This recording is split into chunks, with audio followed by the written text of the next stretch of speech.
birds and animals in nature, in the woods, or in nature,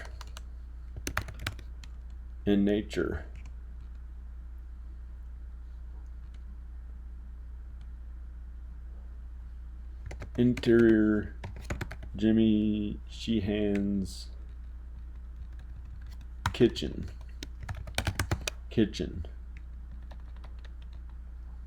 And on page 3.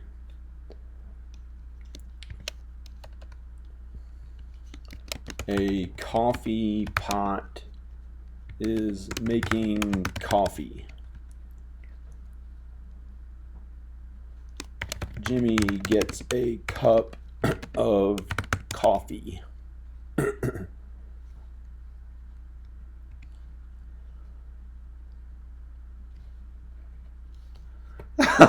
Jimmy gets a cup of coffee.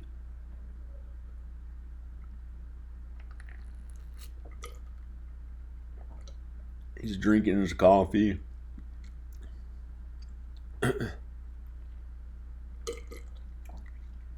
That's a new coffee. I just put on a new pot. Jimmy gets a cup of coffee.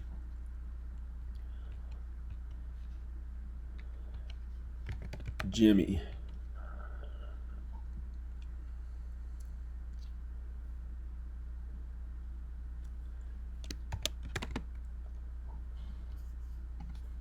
Jimmy gets a cup of coffee. He takes a sip of it. Takes a drink of the coffee. That's really good. That's really good. That's really good coffee.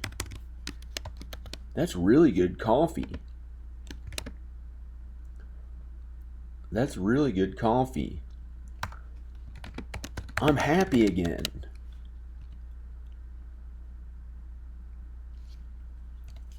Exterior. Oh, whoops.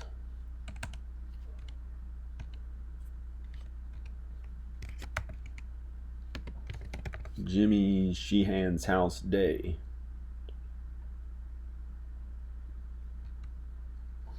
Jimmy.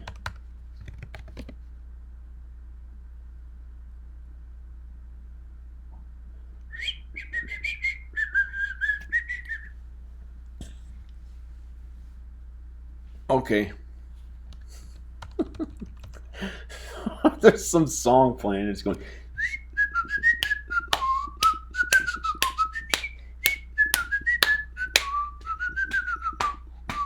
Like something like that. That's a real song that somebody else came up with. But I haven't heard it in years. So if I just tried to record it, it would come out like my own original version that I wanted it to be like. So he's like out there skipping and hopping and jumping or something. Or maybe it's my mom showing up trying to dress like an Irish person, but she's like really Italian. I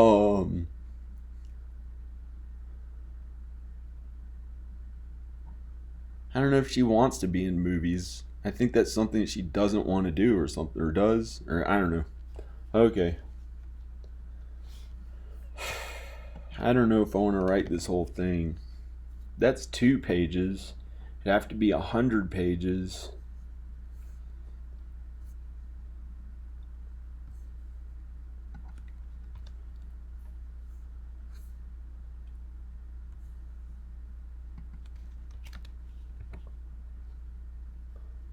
It'd have to be 100 pages.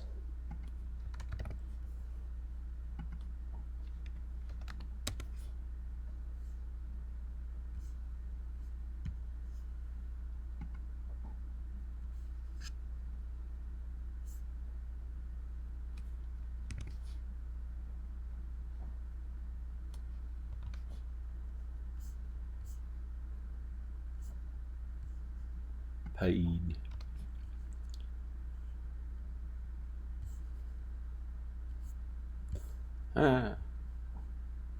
You have to proofread it, make sure there's no other types of errors instead of just typos. You have to come up with somebody else in the thing. Who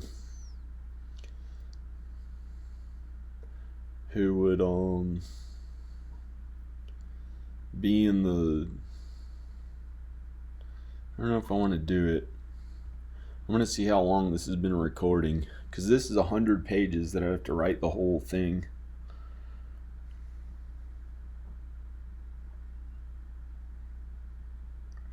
And it's not paying me right now. And I've written six screenplays. So why would I do one more if it's not paying me after working at this for 23 years? It's like, it takes effort to get it right.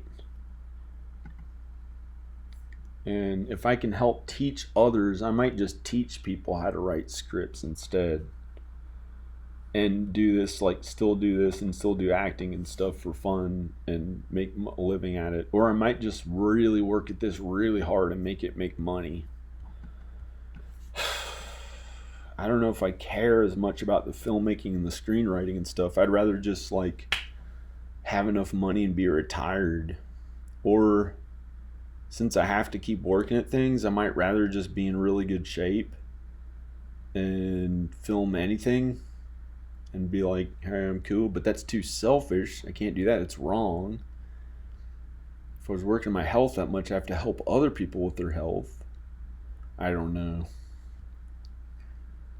Maybe I should take a little break and write more. Maybe I can't write it all in one 10-hour period. Because this took a while. Jimmy Sheehan, a movie. Jimmy Sheehan.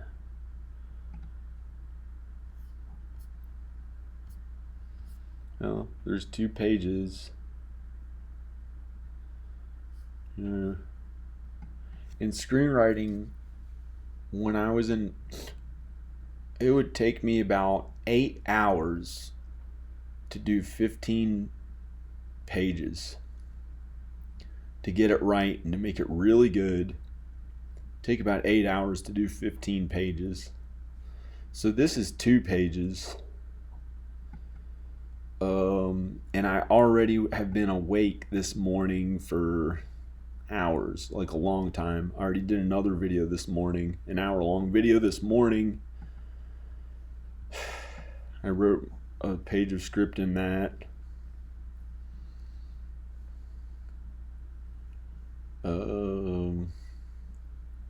I don't know if I want to do the whole thing right now. Like later I can. This is one screenplay. Well, there's 2 pages of it. Jimmy wakes up in the morning. Jimmy Sheehan, 42. Enter Jimmy Sheehan's house. Jimmy Sheehan, 42, is laying in bed asleep. It is quiet. His alarm goes off. It is an old 80s style alarm. It is really, really loud. He jumps up and punches it really hard and breaks it. But it makes a weirder sound, like it slowed down and loud. And it is very unique to him, country accent. Oh, man, F you, son of a... And he picks up the alarm clock and slowly brings it towards his mouth. And in slow-mo, he reaches in to bite it like a sandwich. And suddenly, it is a sandwich. It is a sandwich. And he starts eating it. Enter a restaurant day. A small man is standing on a table and looks like a miniature human being talking to others in the restaurant. So I says to the guy, how did you turn that alarm clock into a sandwich?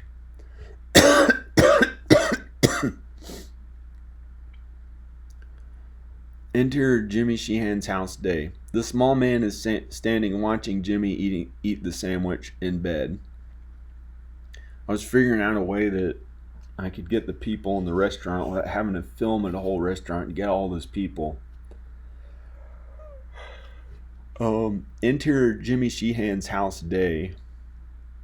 Like, I didn't know if everyone should laugh after it because he's like some guy that's popular and he looks like a one of the Munchkin people in the Wizard of Oz or something like that. Or it could be any type of small man. It could be a little small man who's this tall or this tall or whatever it is. Like he's this big or something. And I don't know. Anyway, he's there. I says to the guy, "How did you turn that alarm clock into a sandwich?" And we cut to Jimmy Sheehan's house. The small man is standing, watching, not witching. Oh, well, at least the witches believe they don't believe as much as they don't believe in kindness to others as one of their tenets, but they do believe if you hurt anyone, it comes back to hurt you 3 times as much. That's what real witches believe in real life, is what they say. But they don't say that they believe in being kind to others, like Christians and Christianity and God and Jesus and stuff. Anyway, I don't want to comment on religion or anything, but it said witching as a typo. The small man is standing watching Jimmy eat the sandwich in bed. How did you turn the alarm clock into a sandwich? Jimmy says, "What do you mean? I did the old switcheroo that you taught me at the liquor store. Remember when you paid the guy at the counter like $240 so you had the rights to fart on his dollar bill that he gave me in return?" And small man, a country accent that sounds just like Jimmy's. "Oh yeah, I remember. King of Liquor, I remember that." And it kind of whispering it less and less loud, but it starts to echo. "I remember that. I remember that. I remember that. I remember. And it like echoes. The small interior restaurant day.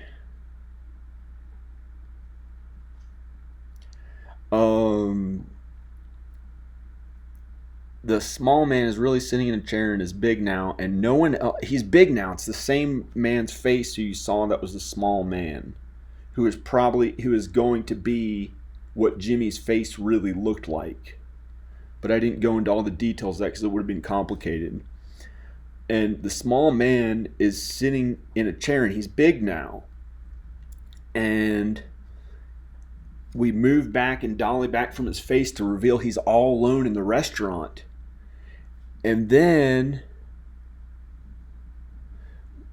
we see back at Jimmy's house the person who we thought was Jimmy, who had some other person's different face the whole time. He's holding, the sandwich in his hand turns back into the alarm clock, and his face up close morphs into the small man's face who was by himself in the restaurant, and he's by himself in the house. And we see that there's no one else in the house. The small man isn't there anymore. He is the small man. He was Jimmy the whole time. It was like for whatever reason, he was Jimmy, and he's big, and it dollies out from his face, and he goes, "No!" And it echoes, and it goes way out of the house, out of the window, like a drone shot, way far away, or a helicopter shot, whatever you want to call it, whatever budget it could be made for. And you see that he's way out in the woods alone, way far away, and then you're in like far away somewhere else from his house, like down the hill somewhere, and it's like some nice looking place. It looks like somewhere else, whatever it is, and you hear birds chirping and stuff, and you hear or maybe see his house in the distance, but he's far away, and you hear him going, "No!" It echoes a little bit, and it's just birds making sounds and nature sounds and stuff like that. And then it cuts right to a coffee pot making coffee in Jimmy's kitchen, and he takes a drink of the coffee. That's really good coffee. I'm happy again. And he's happy. And he's happy. And then it cuts to the outside of his house, and he's maybe skipping around or something. Jimmy is skipping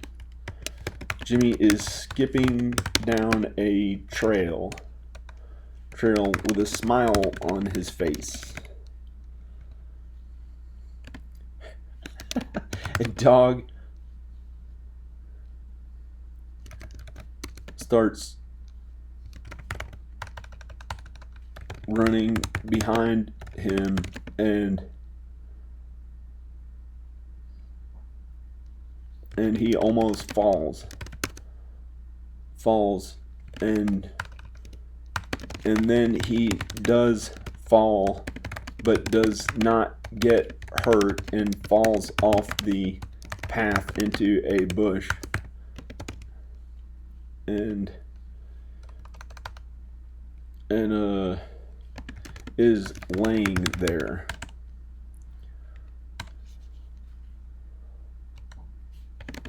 He sees something on the ground. Okay. On the ground. Whoa. And he says, "Whoa. What on earth is that? I'm getting out of here. I'm getting out of here."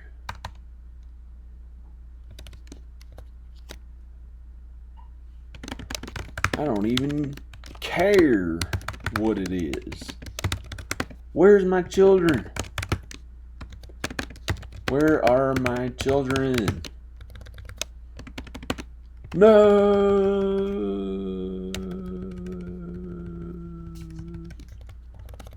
No. We dolly away from him in another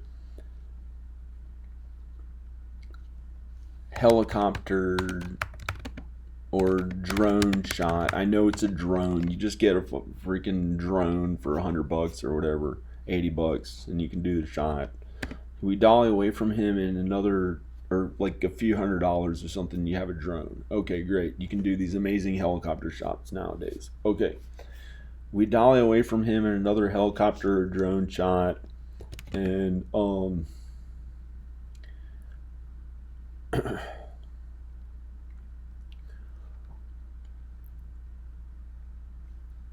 realize he is way out alone in the woods by himself again.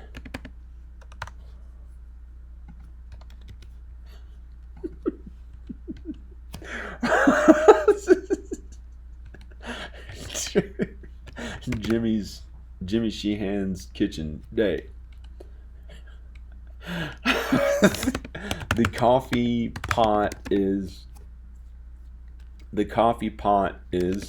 making coffee again.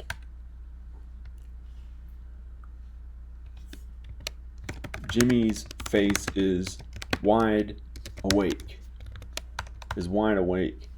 With his eyes really open, and looks like he is all too awake. He is too awake.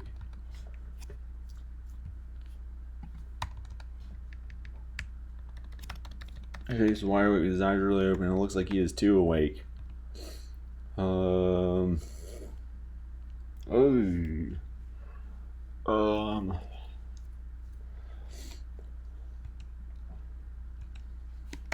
His hand is holding a cup of coffee on the cup of coffee after taking a drink of the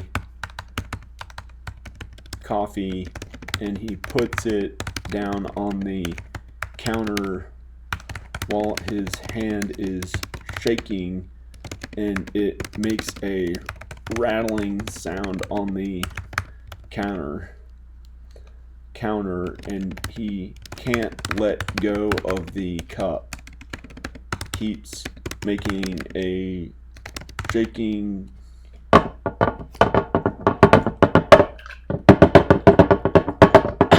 something like that.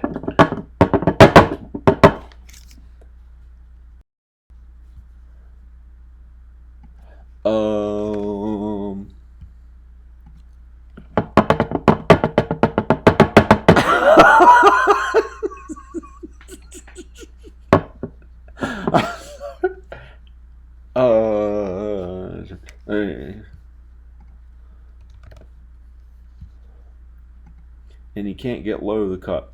He can't get let go of the cup. Keeps making a shaking sound. Rattling sound. Huh.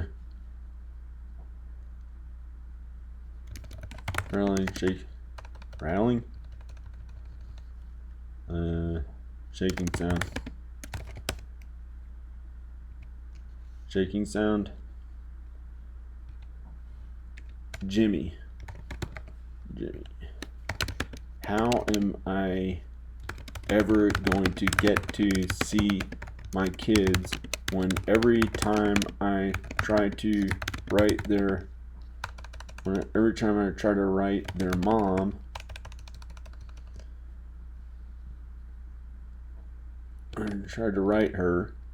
write their mom, how am I ever going to get to see my kids when every time I try to write their mom, she is still angry for whatever I did like 10 years ago? How do I get to see them? Then, like right when I was gonna go, some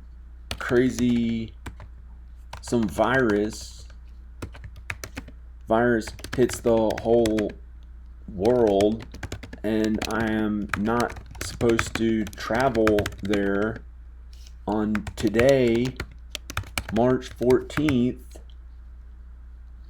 when I was finally allowed to go, but it's unsafe to travel. What do I get the whatever it's called virus and bring it right to my family? Why do I have to suffer like this? This is awful. I'm tired of this. I am tired of everything. I'm fed up with coffee and food, or just going on living like this anymore. I am tired of it. I want to see my own children. Why would I not be allowed to see my own children? Makes no sense, because I was a jerk and called someone fat in 2008. Makes no sense to me. The nonsense, ridiculous things I have had to occupy my time with, pretending like any of it is enjoyable in any way. What a total waste of time to do anything else other than be with my children. Why am I not allowed to, or why am I having to suffer?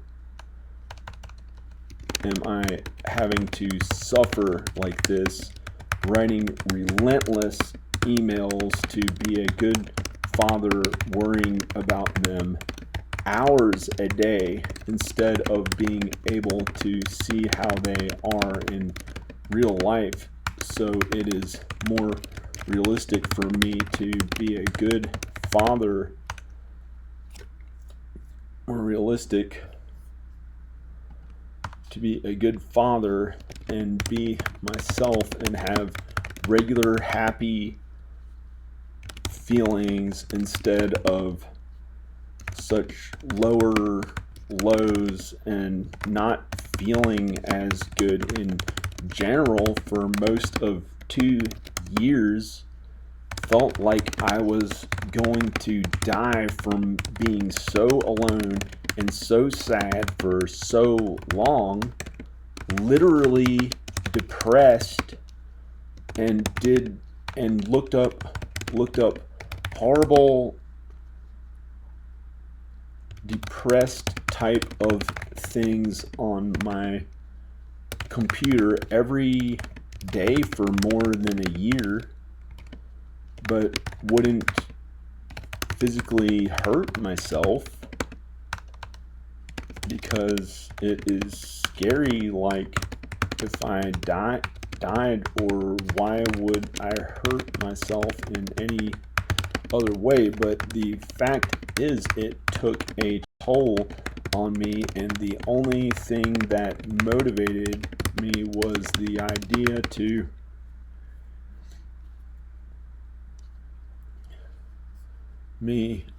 to get out of bed and not want to just die.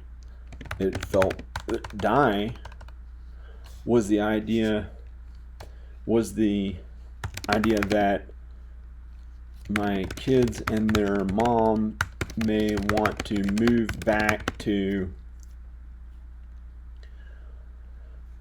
my house, or at least my hometown. So I was motivated to work on my house, and I did that for a month, every day for pretty long hours, and felt okay because it felt like they would move here. Then a month later, they said they couldn't right then, or not yet.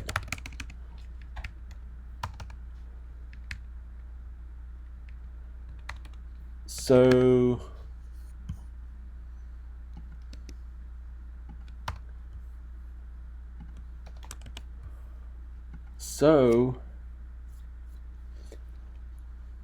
well, I still had to pay my bills, and the loan I got to fix up the house had to be used to generate more equity in the house, and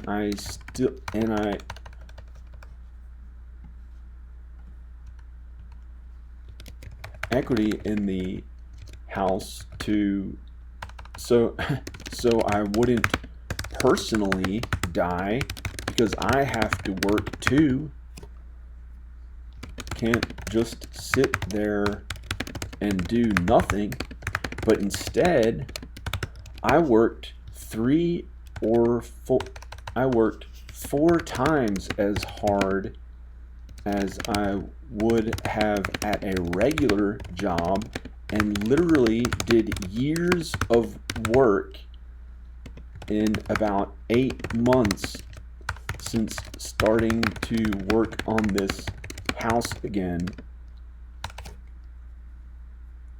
Years of work in about 8 months until it felt like I was no longer just going to die from depression, which I came very close to feeling like I would die from loneliness, don't want to be taken away, so don't want to really say the truth about how close to death I really effing came to feeling, from literally being alone out in the woods away from human contact because I had put my family first. F that. I don't care about bad things. I care about my family. And when I started working on the house, not only did I think I could die from depression, which happened 6 times, but then the physical effects of working on my house long hours, sometimes literally, often in fact, literally 18 hours a day of hard labor, that I felt as though I could have died from physical stress-related symptoms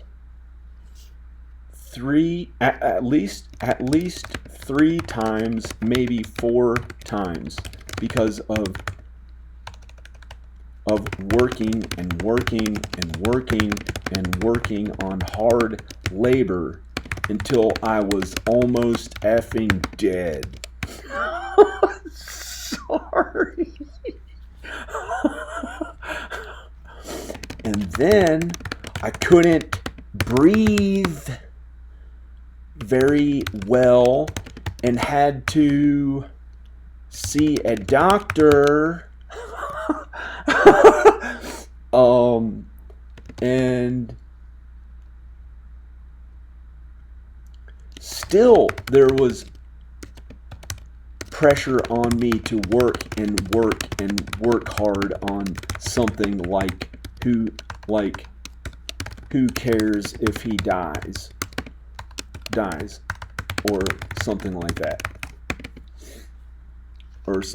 that. Apparently, unless I was in such good health that they assumed the worst would happen was maybe a hospitalization, which did not really happen, but I had to stop working for weeks by December, after working from April to December non-stop, only taking breaks to instead work as hard as imaginable at my physical health so that I wouldn't effing die. And that is how my life felt for 8 months straight, working and working and working and working and making sure my kids were okay hours a day, mostly doing all of this for them, for my children and their mother, and to offer them a house to live in, and also for myself. And I guess I was just too much of a jerk before, when I was younger and had them to live with them, that I must have said or done things that hurt her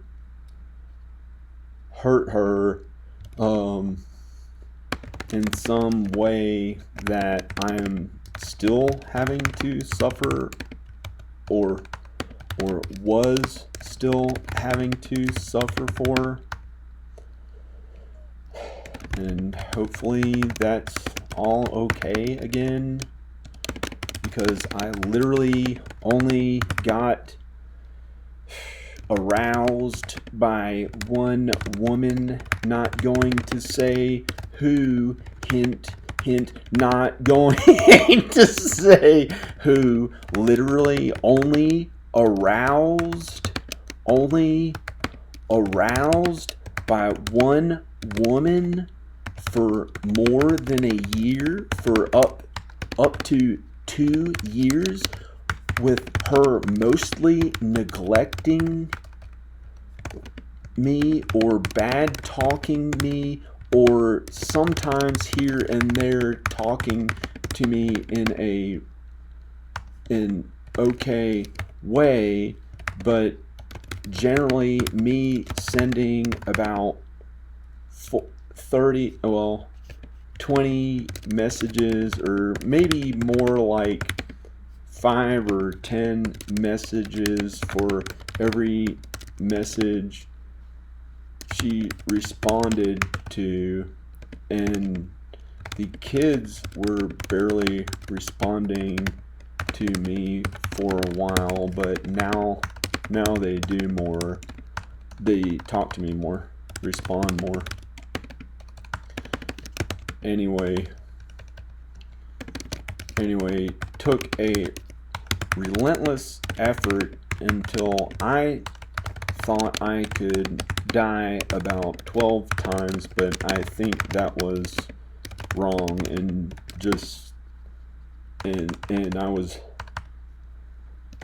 I was just normal and okay, but was so worried and bad feeling for so long that maybe, I don't know, why am I talking to myself here at this coffee pot thing? Well, at least at this coffee machine, coffee maker at my own house, because WTF would I ever be doing around random people instead of my own family, who are pretty much just a diversion from making sure my family is okay, unless, well, some of them are real friends, and of course more than that, like my parents and family.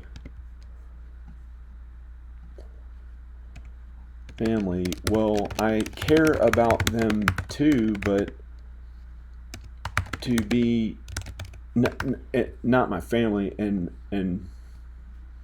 other more distant family,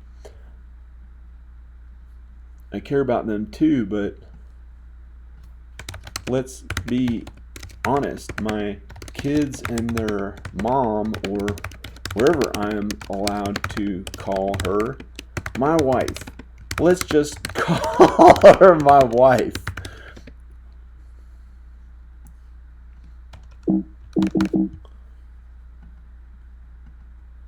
Let's just call her my wife, because that's what she is. Let's admit it. Wait. Let's admit the truth. Let's admit the truth. Back in 1880, 99.9% of all married couples in the U.S. stayed married and did not ever get a divorce. There is something sacred about being married to your soulmate. Let's tell the truth here.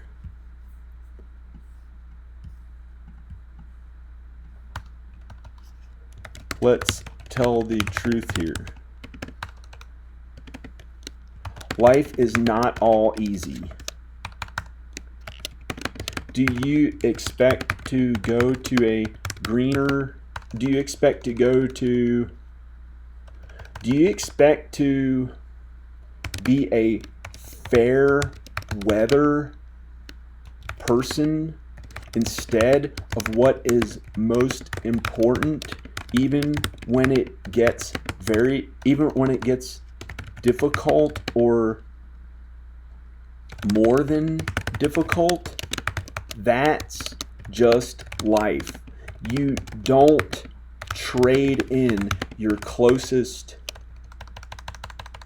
you don't trade in your closest loved ones or closest love or true love or soulmate for no one and expect to have random sex or some stupid ass shallow bull sh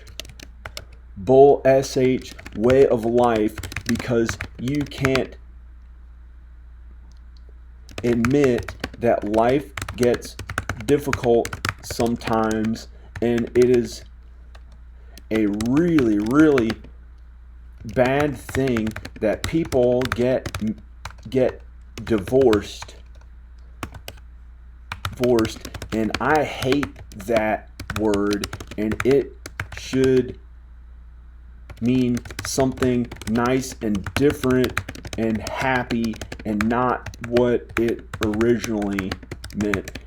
It should mean that 99.9% of everyone who gets a divorce should have to legally get married to their soulmate again and just deal with it and realize that it will in fact be better in 99.9% of the cases. Yes, there is a 0.1% of the time when that is not true. But guess what?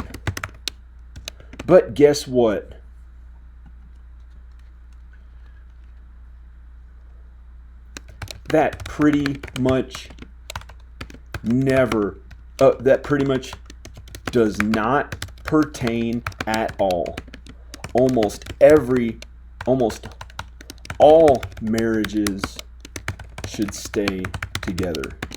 That's just how it is. That's just how it is. That's just how it is. That is how it is. Figuratively. Now, what I really meant was that 98% of all divorces should have to remarry their soulmate at the very least, and at the most 100% or somewhere around there, but not literally exactly 99.9%, but you get the idea. That's what a real soulmate is. And don't rush into your first marriage if it is the wrong one. Wait, because sometimes first marriages are the wrong one, and I know of two instances with people I have seen who that is true, but those are rare occasions. The fact is that all other marriages I have known in my life, or marriages that I have known with people I know in my real life, let's admit it, you can't get that person out of your mind and will be relentlessly thinking of them every day, and you can't stop loving them and caring about them. So why would you try to be further away from that person? That is going further and further away from your life's purpose, which life's purpose, which is to be a kind person. Not pushing it on you, but that's the real effing purpose of being alive. I just know. I'm sorry. I'm sorry. I am sorry. I am not God, but I believe in God and Jesus. I believe in God and Jesus, and I know life is all about being kind to yourself. Like a shit-ass evil Satanist who wants to kill me because all they do is serve themselves. I'm my own God.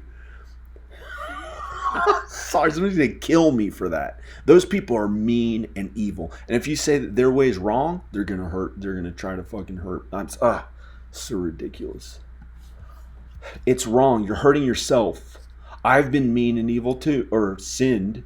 I've sinned. I haven't been evil. Hopefully we're not evil. But I used to sin too and was mean to others. Guess what? It all came back to hurt me. You have to suffer for it when you do that too, okay?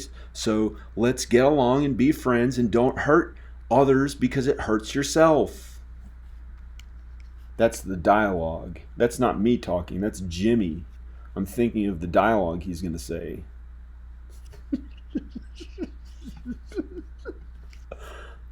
And I know life is all about being kind to yourself and others. Not just yourself. It's about being kind to others too. Now, maybe those Satanists believe in being kind to others too. I think they do. But I don't believe in hurting anyone. They may have a little bit different view, but it's kind of the same, but it's not the same as Christianity and kindness to Jesus and God. But I'm not against those Satanists. I'm just saying I'm different from that. They serve themselves. I'm my own God. They say God like it's making fun of them, like that's what God's really is. But I have a different belief. They don't all think that, but some of them do. I just don't want to think about them that much. We all mess up. They mess up too. So it's about, there could be Satanists who go to heaven. There can be Satanists who go to the other side and go to heaven if they are kind enough. It's very possible.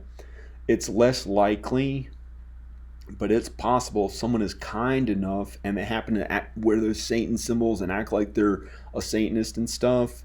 But if they're kind to others and they genuinely in their actions and thoughts are more kind than they sin, and they don't sin that much, but when they do, they say that, oh, satanic, this and that or something, or maybe they say satanic, but they don't know what it means and they're not really being mean. Those people can go to heaven in the other side. They've suffered enough. They've been kind enough to everyone. I think some of those people are really kind.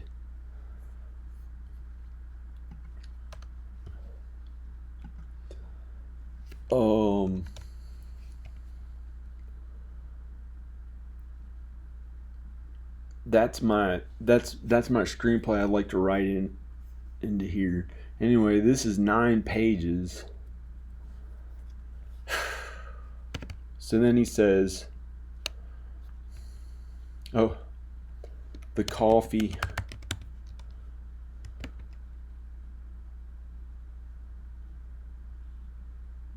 He picks up the coffee. He picks up the coffee cup and takes a drink of coffee.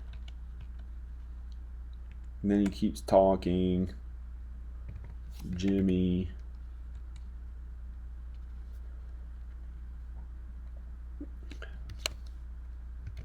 Why am I talking to myself? Oh, wait. I am not talking to myself. I am an actor. I am just an actor. I'm not crazy.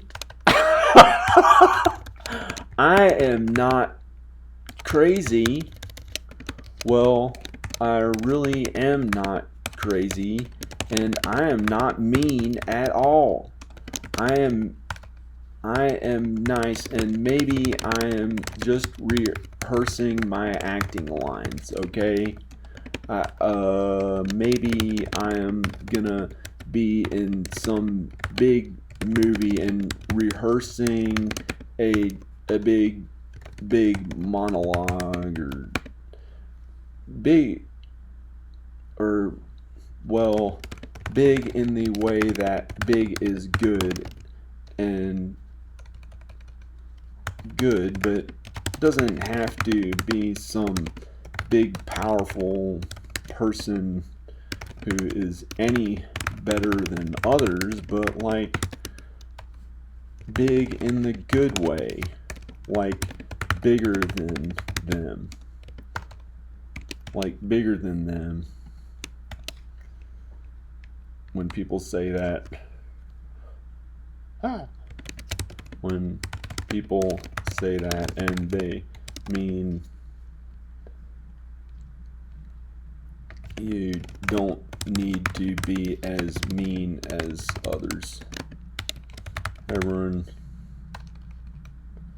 Everyone messes up, and everyone dies. We don't have to worry. Just be good and kind to others, and it's okay to be kind to yourself. You don't want to neglect yourself, so maybe even those Satanists, well, yeah, I guess they are okay in their own way. But please don't do that.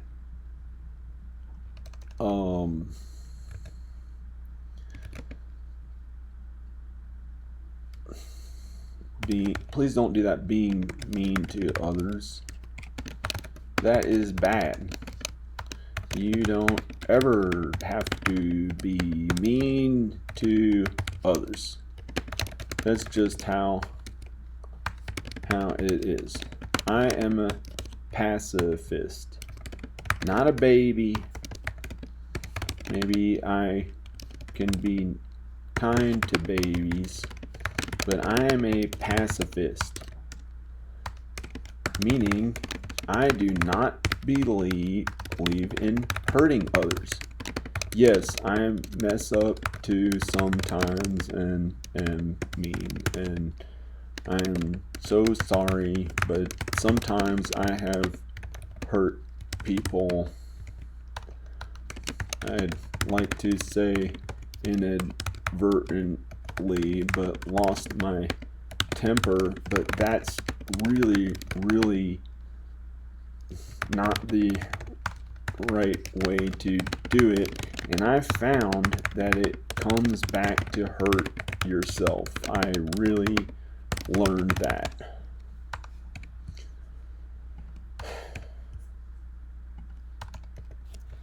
I really learned that.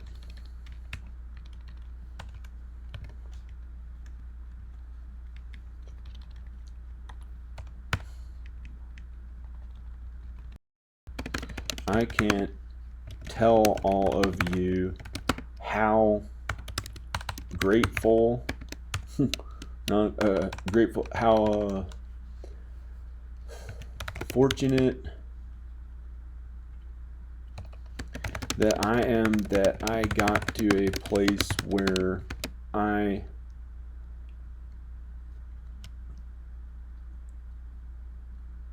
have a chance to go to the other side instead of being stuck here on earth.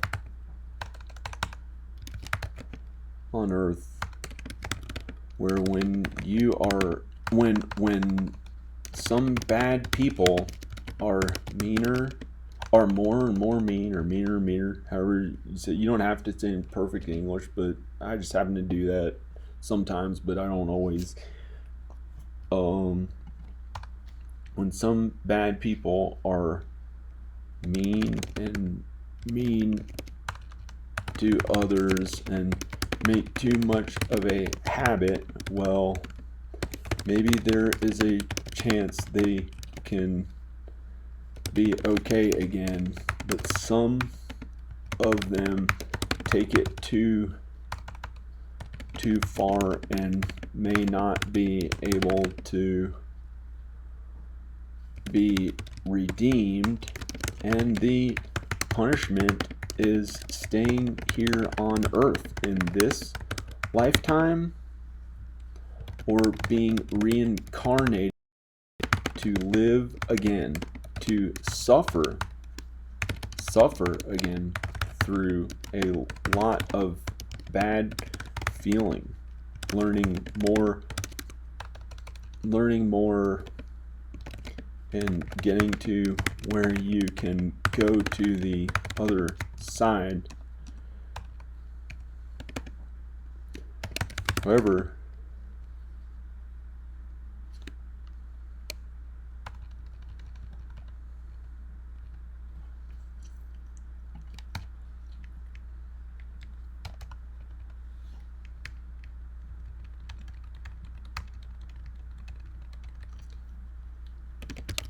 who would want to keep, well,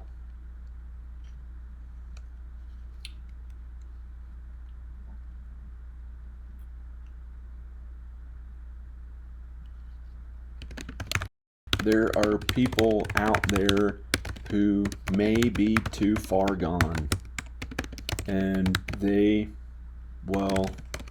you can try to help them be good again and kind to others, but sometimes it can be too late for some of those people, I think.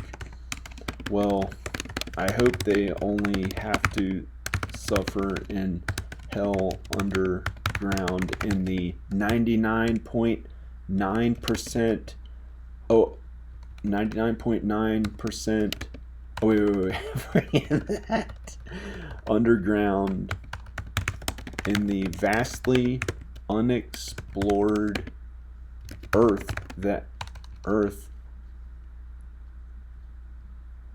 underground, which sounds terrifying because from any way you look at it, well, I hope they only have to in hell underground for hundreds of years and not an eternity, unless by some miracle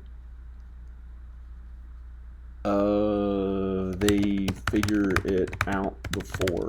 But those are other people who are way too mean to people. Not you and me. We're not you and me. I don't know. There are people out there. Forget that. I'm deleting that. What did I do?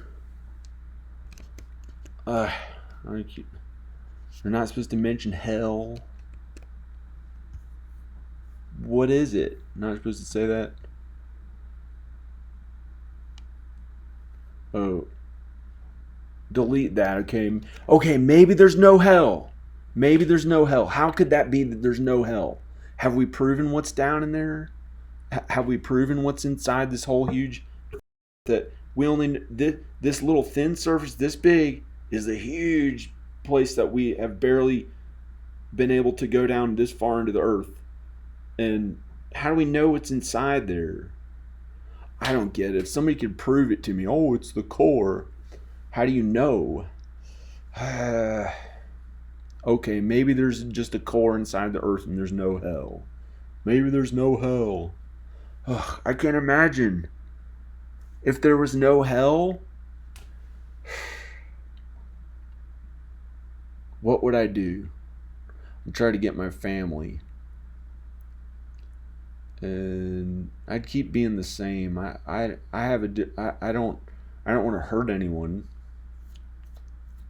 What would I do if there was no hell?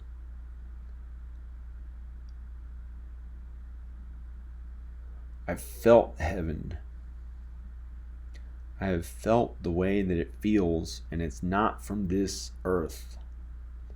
It's a good feeling, comfortable, loving feeling in your chest.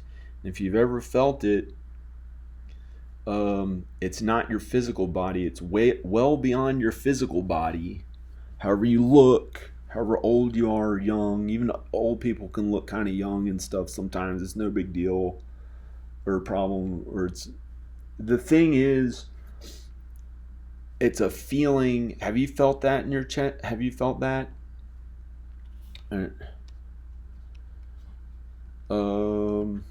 I've felt it. It's a knowing beyond knowing feeling. It's a knowing beyond knowing feeling. That there's good and there's kindness and love for you on the other side. And it's not a fearing, you're not supposed to fear God. God is not some man with a beard who's going to hurt you if you don't, he doesn't do that. Unless he's the one who's in charge of saying people have to go into hell if they're too mean. I don't know. I'd like to learn more about it. I don't know 100%, but I think no one knows 100%. As long as they're alive on earth, no one knows 100%, but there's that feeling of knowing beyond knowing. They may know 110% or something, I don't know. Just because it's that special feeling that you get, and people who believe in God and Jesus and the other side, they know what that feeling is. Sometimes, I don't know why I'm so Christian and into God and Jesus these days.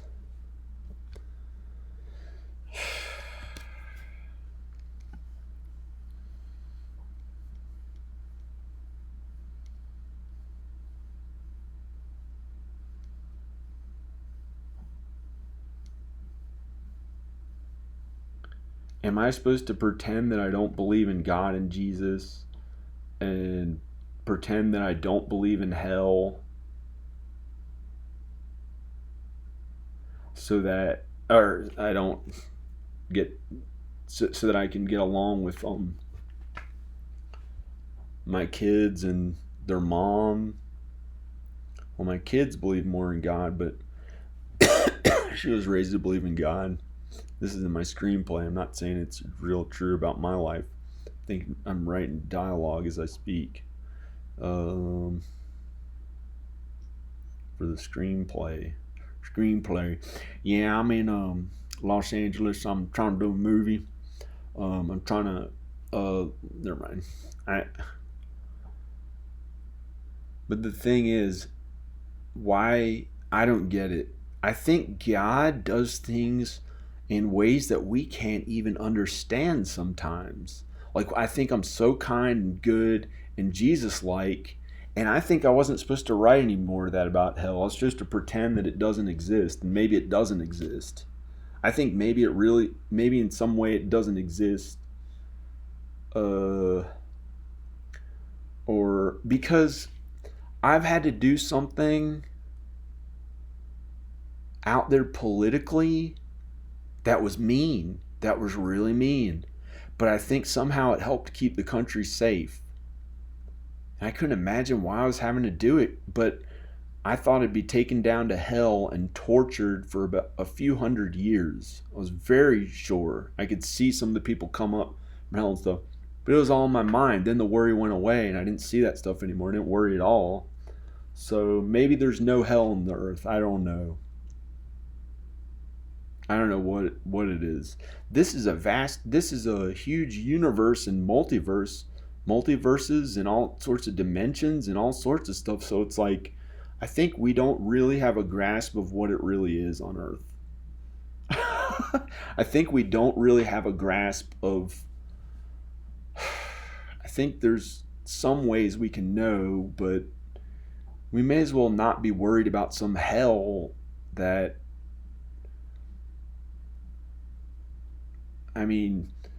it could be way different than we ever thought. I don't know. Here's all this huge monologue that I wrote.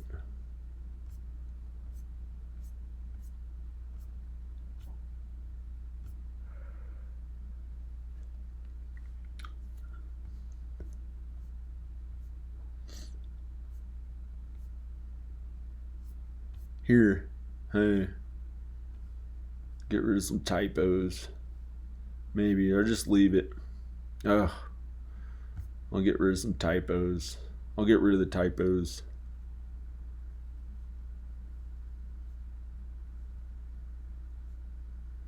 And then I'm going to press play on it.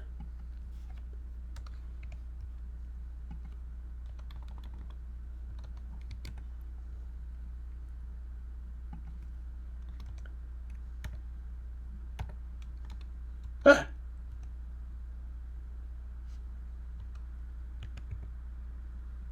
Maybe it's way different than I can imagine. Maybe I thought I knew in my mind how kind and Jesus-like I was. And maybe it's nothing like I thought, or maybe. Got typos out of that part. What a total waste of time to do anything else other than to be with my children.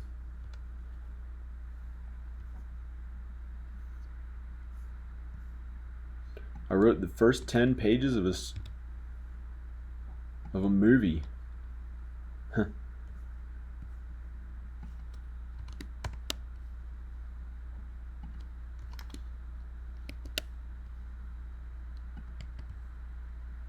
Doing this so when it reads through it, I'm going to put it on play and it's just going to read it. I'm going to go take a break.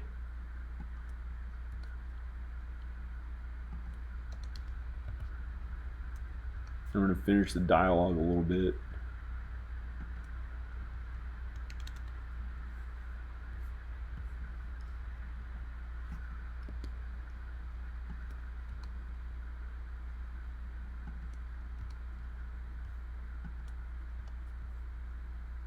I don't even want that alcohol if that guy brings alcohol here. I almost never drink.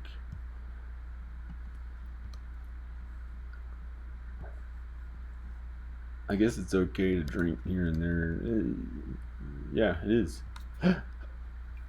Thank goodness.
Ugh.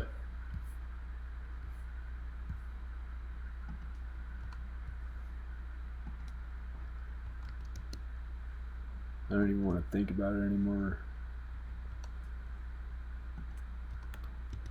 It's like somebody trying to...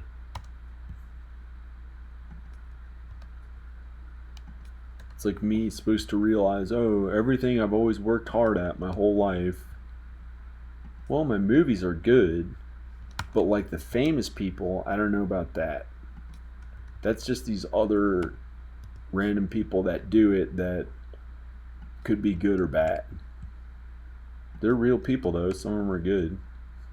It's like supposed to be wrong to get happy about being motivated or get motivated to want to do movies. I don't get it. Maybe I don't get it.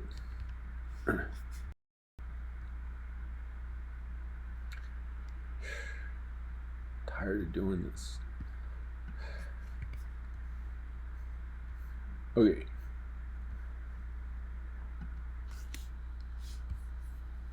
The heck?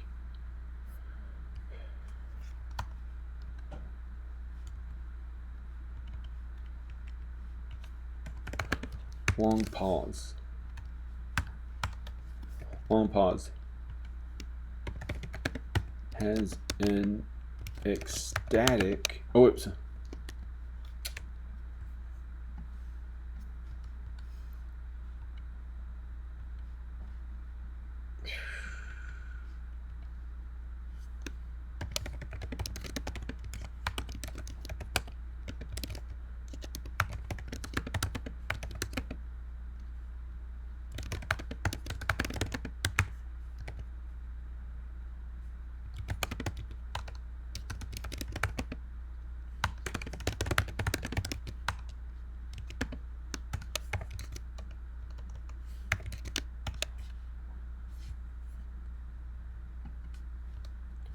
Jimmy has an ecstatic realization as he gets happy and euphoric appearing, nodding his head yes.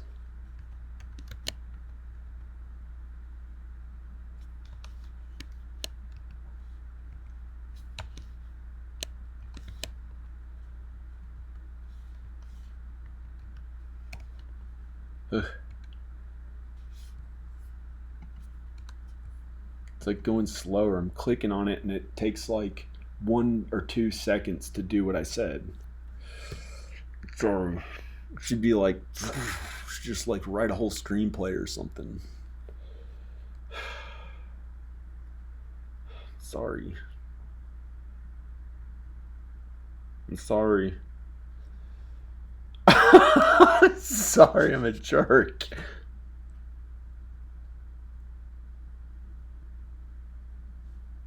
It's like, that's just how things are sometimes. That's how life is, how you interact with other people. Maybe that's why I'm alone out in the woods, because I was such a jerk. Then I'm like, pushed people away or something. Well, I still have my cats. I'm nice to my cats. She went downstairs because it was like annoying me for her to be doing that cat to be around me. It's like hurting my body as I was trying to type. And now my body feels really good and happy. I said, "Get out of here!" But I'm very kind to her. She comes up to me. He comes up to me, and I pet the cat, and the cat's in perfect health compared to what's possible for whatever health. She's in good health, or he's in good health. Ugh. Jimmy has an ecstatic realization. He gets happy and euphoric all of a sudden appearing, but happy and almost but not really euphoric appearing, nodding his head yes. Yes, as he smiles.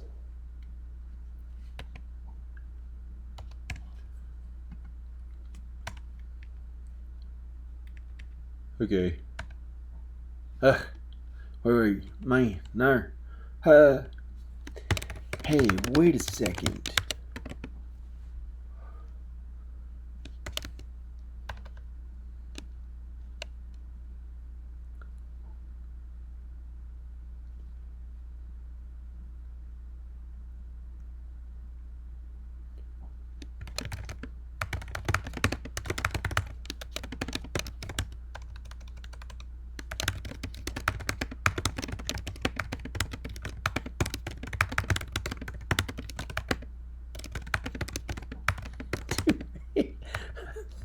Safe for people.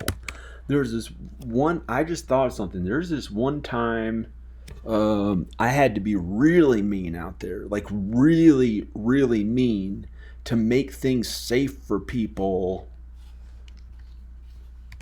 maybe to protect my group of people, and I never could. I thought it was all about kindness to others, and it is. However, what I did was literally almost exactly, was literally almost defending, almost like in some ways defending our country against people who are very bad and very, very mean, who would want millions of us to die, or worse, way worse, because they are very, very bad people, worse than we may have imagined. And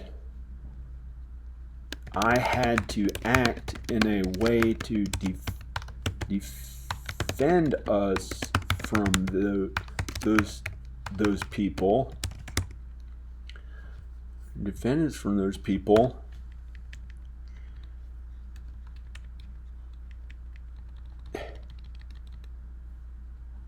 In a strange, really,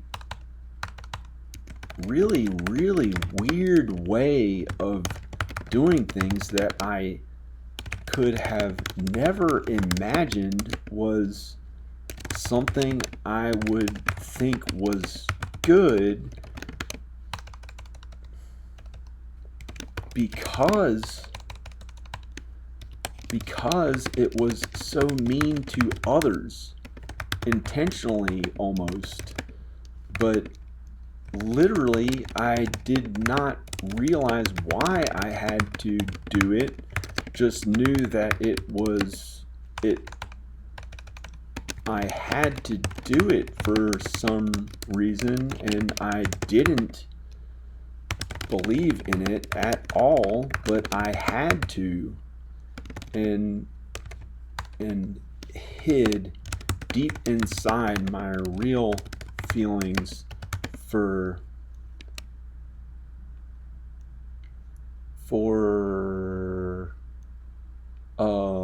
years after that, and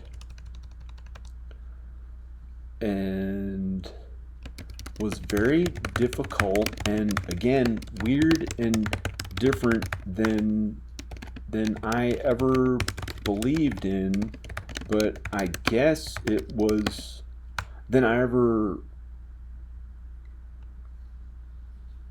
would have been.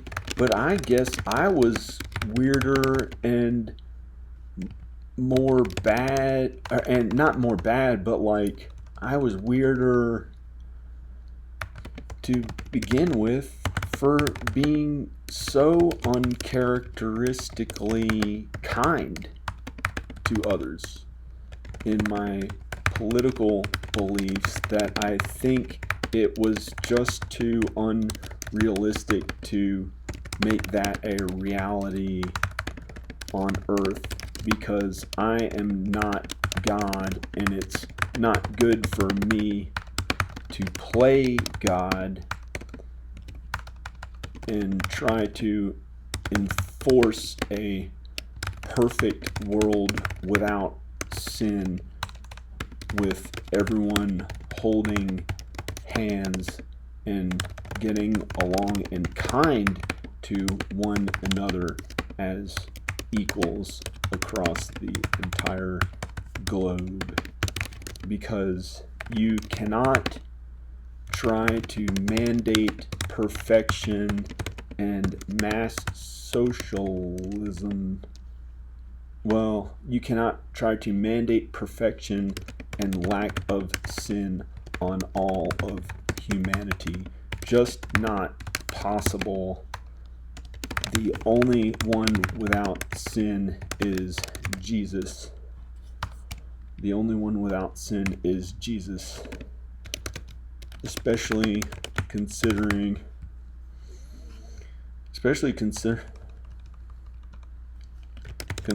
I was a liberal jerk pretty much when I was pushing those kind, good ideas out there in the world, was being like one of those mean, jerky little,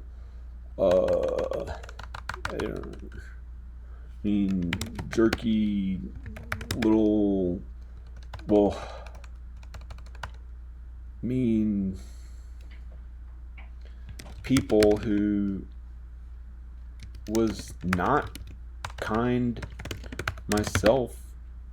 So how could any of those ideas I was trying to push out there when I was a lot younger be good in any way when they were, well, good ideas in theory, really, really kind in theory, but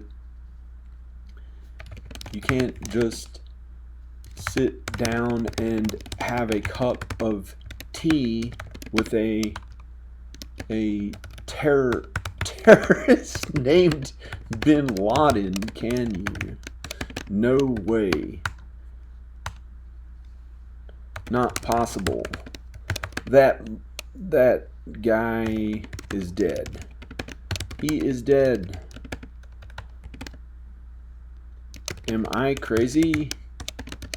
Why am I out here in the woods talking to myself? Of course I am not crazy. But I had a eureka moment. Ha ha ha. About someone else. Ha ha. Eureka. Ha ha. Yeah, man. Yeah, no, yeah, man, yeah. And I had a real eureka moment, for lack of a better way to call it that. And that is that, as weird as it was to be some big, mean, some big, really, really mean, sinning towards others person, as a big, mean, brainwashed, right-wing homophobe, that it was a necessary evil to be that way. The exact same theory in many ways as people in the military who have to defend our country. And that is what I had to go through and kind of grow up and become a man after being a liberal for so long, or whatever reason it was. That right-wing stuff is just not really what I thought it was.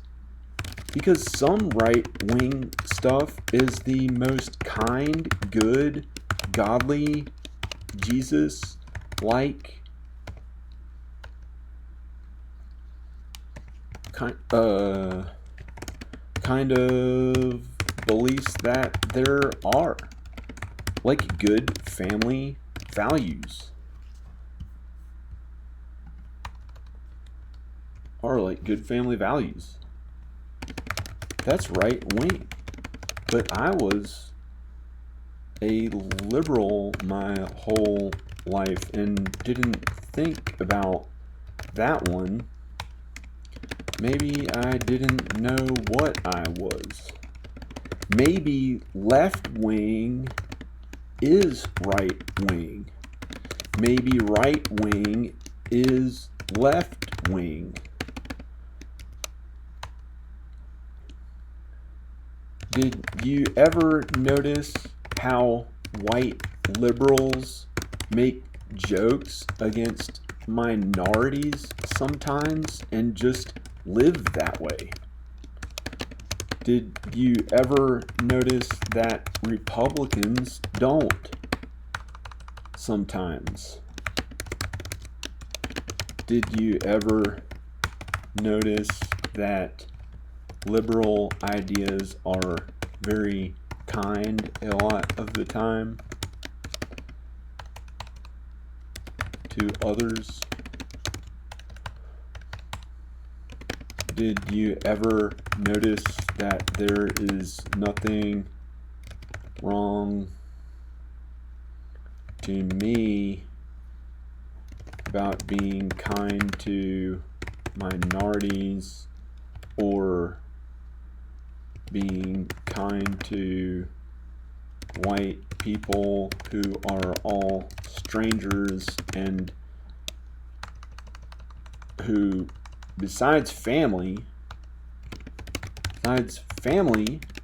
who are all white as far as I know, and who matter more to me than strangers, which I understand maybe, I don't know. The fact is, I do not know at all, but I do know that when I had to be mean that time and follow the law perfectly, like I was really supposed to do that for some reason. Anyway, I don't want to overthink it. But the bottom line is that all that way of doing things was not me at all. I wanted to be a rock star. I wanted to be a rock star and famous and get to be intimate with my girlfriend at the time, who I eventually, my girlfriend, it says girlfriends, girlfriend, or well, I guess I was a jerk. Maybe harbored inside, I just liked being intimate with women and women who were attractive in general. At the time, and like wanted to be some famous person who everyone loved and had life easy and got to do whatever I felt like or something. But I really just wanted my art and films and music and stuff like that to be seen, or whatever creative thing. But who knows? But the fact is, here is the eureka moment that life could be way different than we imagine. There could be no hell. Satanists could not be really bad. Maybe Jesus is something different than we thought. Maybe My hand hurts right now because I am tired of this. Maybe I just want to pick up this cup of coffee. Maybe I am tired of it. Did I say that? Who cares? Who cares? Gonna get out of here. At least I know that it's all about being kind to others and yourself. That is one thing I know for sure is true. And I guess when I had to be really mean, I was making sure a lot of people were okay, and I just didn't understand why it had to be done. But I knew that it had to be done, and I never would hurt anyone too much intentionally, but I guess to make sure a lot of people are safe and literally save the lives of maybe many people. Or if you go big one day you may have to save the lives of millions of people, and it's not the way you may imagine.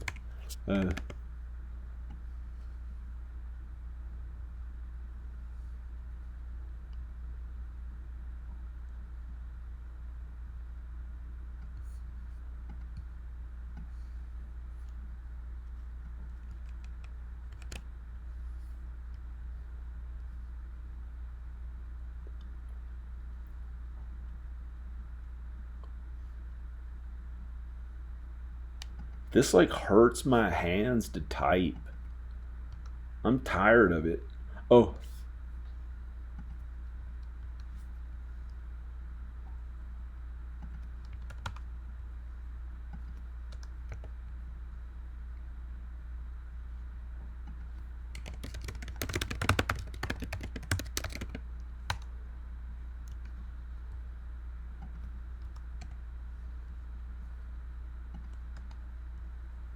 where intimate.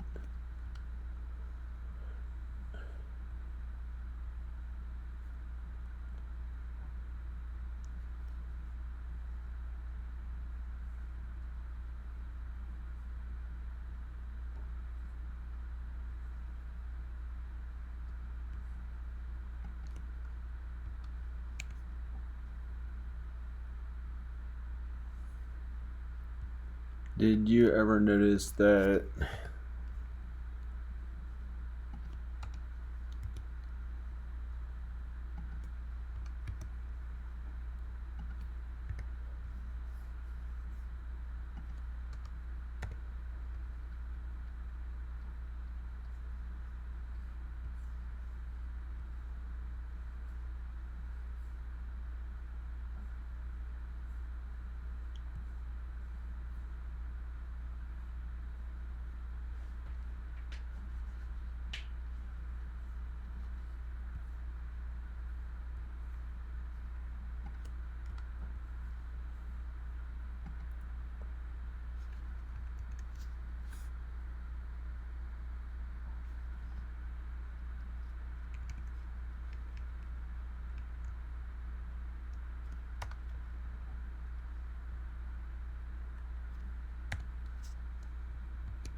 This is ridiculous.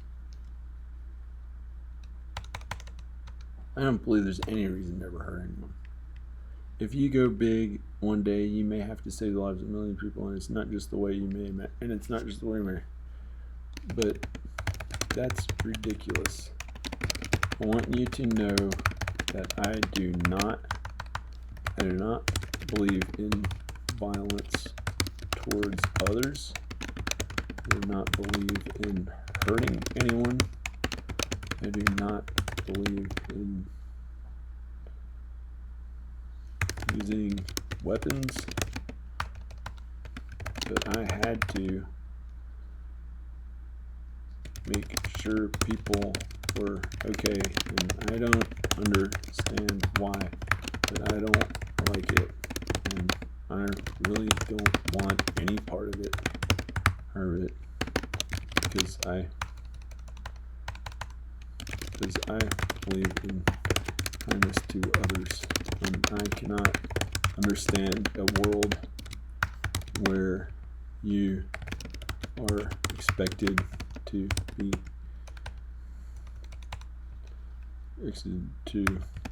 hurt people, to defend yourself.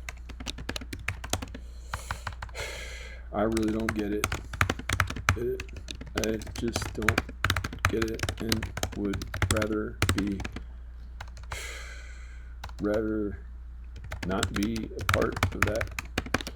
And that's the liberal side of me, and I guess that's just who my soul is.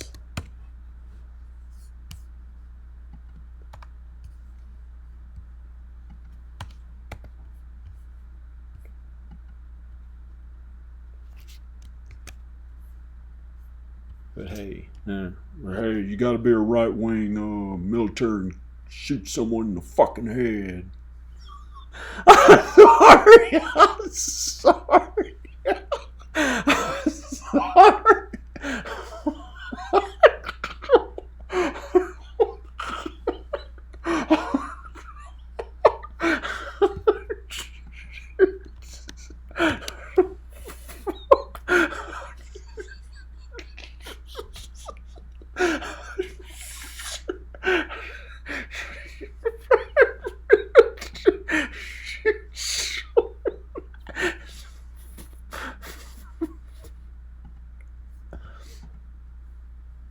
Okay, I'm just gonna leave it. This is how I think it should be.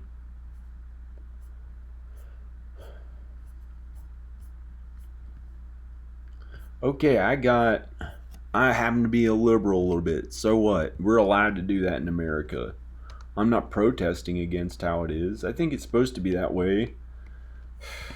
It's unfortunate we have inherent sin. We sin as human beings, but I don't like going out there and being a big person to like know that others are going to get hurt from. It doesn't matter to me if I go big or small that much, as long as my bills are paid, I'm somewhat happy, and my loved ones are okay. More important than me, my loved ones are okay and stuff. I'm not trying to change the way it is out there. It's okay. I don't really care that much about going that big unless I have to make sure my family's okay.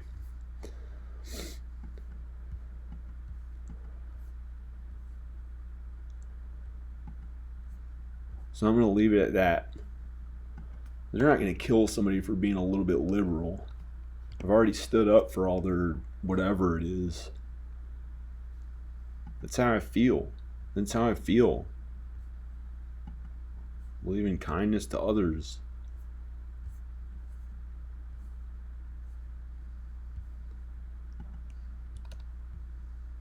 It's just how I am. Somebody wants to hit me or hurt me or whatever, okay. I'm not going to hurt you back. I don't. Go ahead, kill me. I get to go to. Don't kill me. I don't want you to kill me. Don't kill me. Don't torture me. Don't hurt me. But if that's what you're doing, I can't stop people. I'm not gonna I don't really want to fight people back. But I guess I've had to before. It's like I just don't like standing up for hurting others. But I understand that sometimes people have to do it just on Earth as a human being, as an animal in nature. We're an animal, whether or not we want to. We're an animal, so I guess sometimes I have to do it. I'm not going to add anything to the rest of that. I'm going to leave it just like it is. And that's the liberal side of me. And I guess that's just who my soul is. Okay, that's the whole thing. I'm going to leave that. But that's not the whole screenplay. That's just the 14 pages or whatever the heck it's called. It's a huge monologue.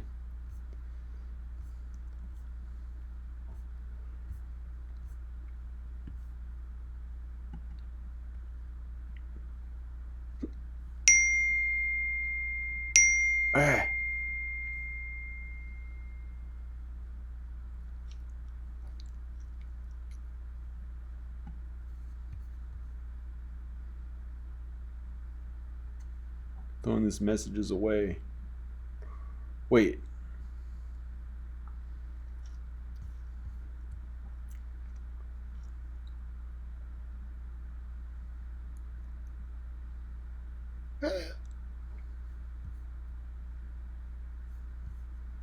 I don't want to read my messages. If you son of this, that, he's do this, he's do that, get him, kill him. Yeah. I don't know. Okay. Maybe I could have them all take me away like I'm like Jesus, a martyr. Not Frankenstein. I don't want to be a freaking horrible Frankenstein. That's terrible. I'm just gonna leave it at that.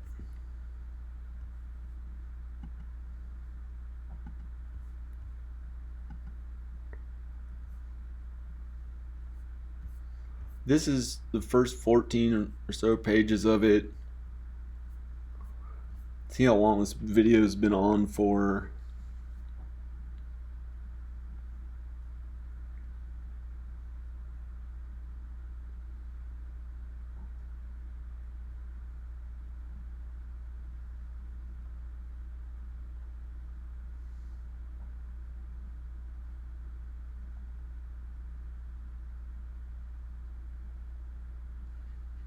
How you doing?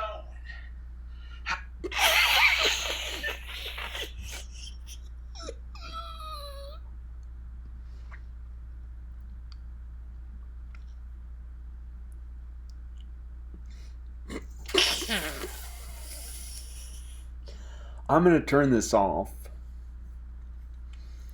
So that's the whole screenplay, but I'm gonna have it automated read through the whole thing. It's still streaming. I'm gonna have it automated read through the whole thing. I got rid of my text messages that were on the computer. I put it in the trash so that no one can write me, so you don't see my private text messages. I'm gonna have it read through the thing. I'm gonna take a break. I might eat food. I'm just gonna go take a break somewhere, bring my cell phone somewhere, and might drink more coffee like he did in the thing, shaking the thing, drink on the whatever it is. Okay, you'll see what he does. The screenplay, Jimmy, the Jimmy character. It's not really necessarily me or not, but it's pretty good screenplay. Okay. Most of it's a monologue. That's why I was able to type so much so fast. It's just a huge monologue.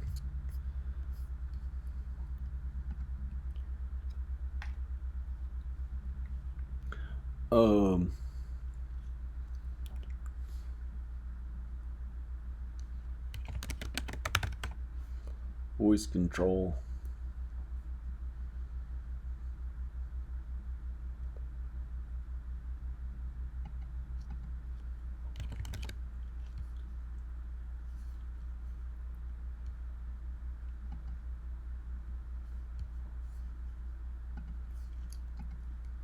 Assign voices.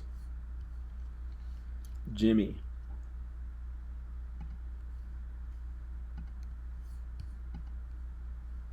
Assign voices.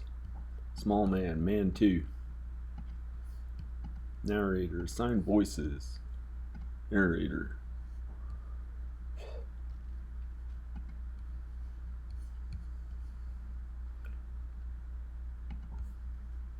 The woman is going to be a narrator. Hello, this is woman 1.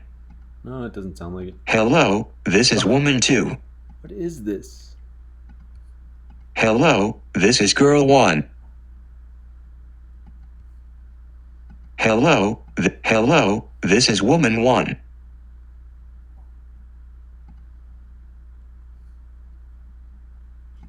Oh, I got it.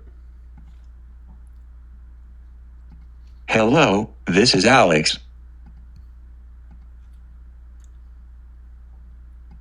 Hello, this is Red.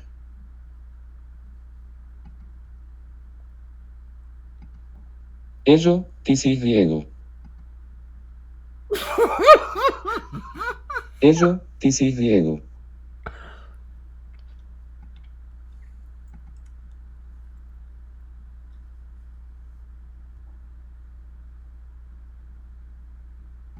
Hello, this is Alice. Hello, this is Luca. Hello, this is Luca. Hello, this is Luca.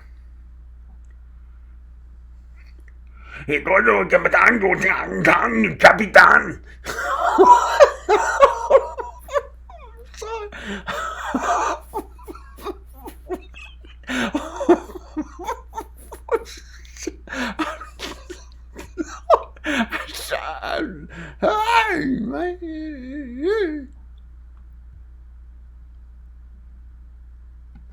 Hello, this is Karen.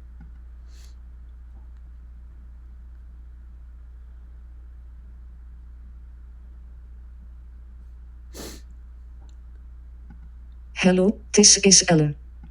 Hello, this is Ellen. That's like a really right-wing joke on Ellen. Hello, this is Karen. Hello, this is Karen. Hello, this is Milena. Milena? Where's Karen? I'm just gonna try to, or somebody. Try these different voices.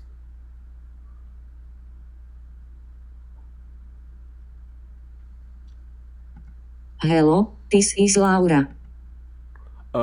Wait. Hello, this is Karen.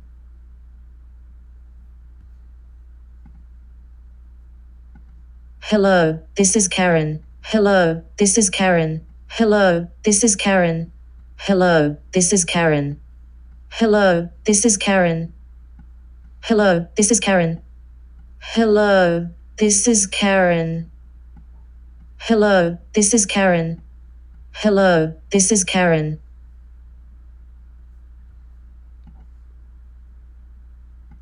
Hello, this is Lekha.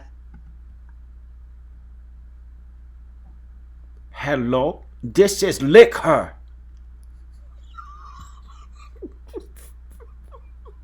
I'm sorry.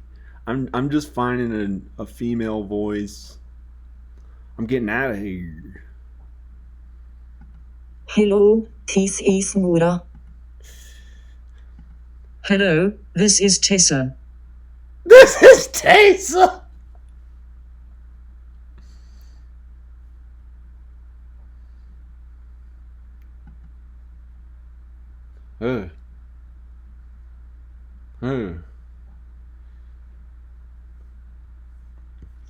I'm just gonna play this thing and get out of here and take a break while it's playing the whole screenplay I just wrote.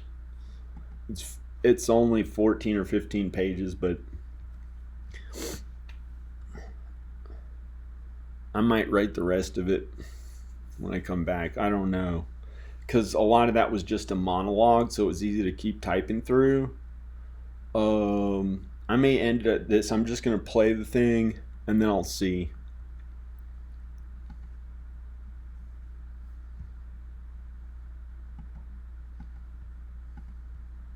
Interior Jimmy Sheehan's house day. Jimmy Sheehan, 42, is laying in his bed, asleep. It is quiet. His alarm goes off. It is an old 80s style alarm. It is really, really loud. He jumps up and punches it really hard and breaks it, but it makes a weirder sound like it's slowed down and loud. In his very unique to him country accent. Oh, you, man.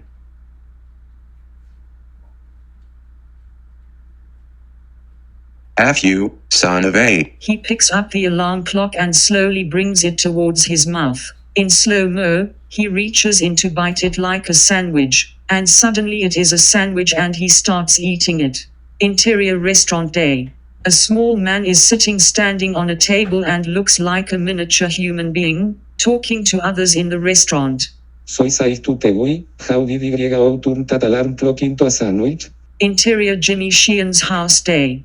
The small man is standing watching Jimmy eat the sandwich in bed. How did you turn the alarm clock into a sandwich? What do you mean? I did the old switcheroo that you taught me at the liquor store.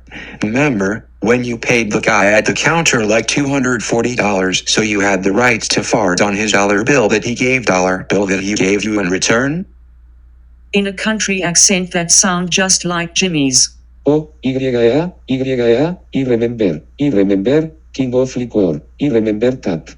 Kind of whispering it less and less loud, but it starts to echo. I remember that, I remember that, I remember that.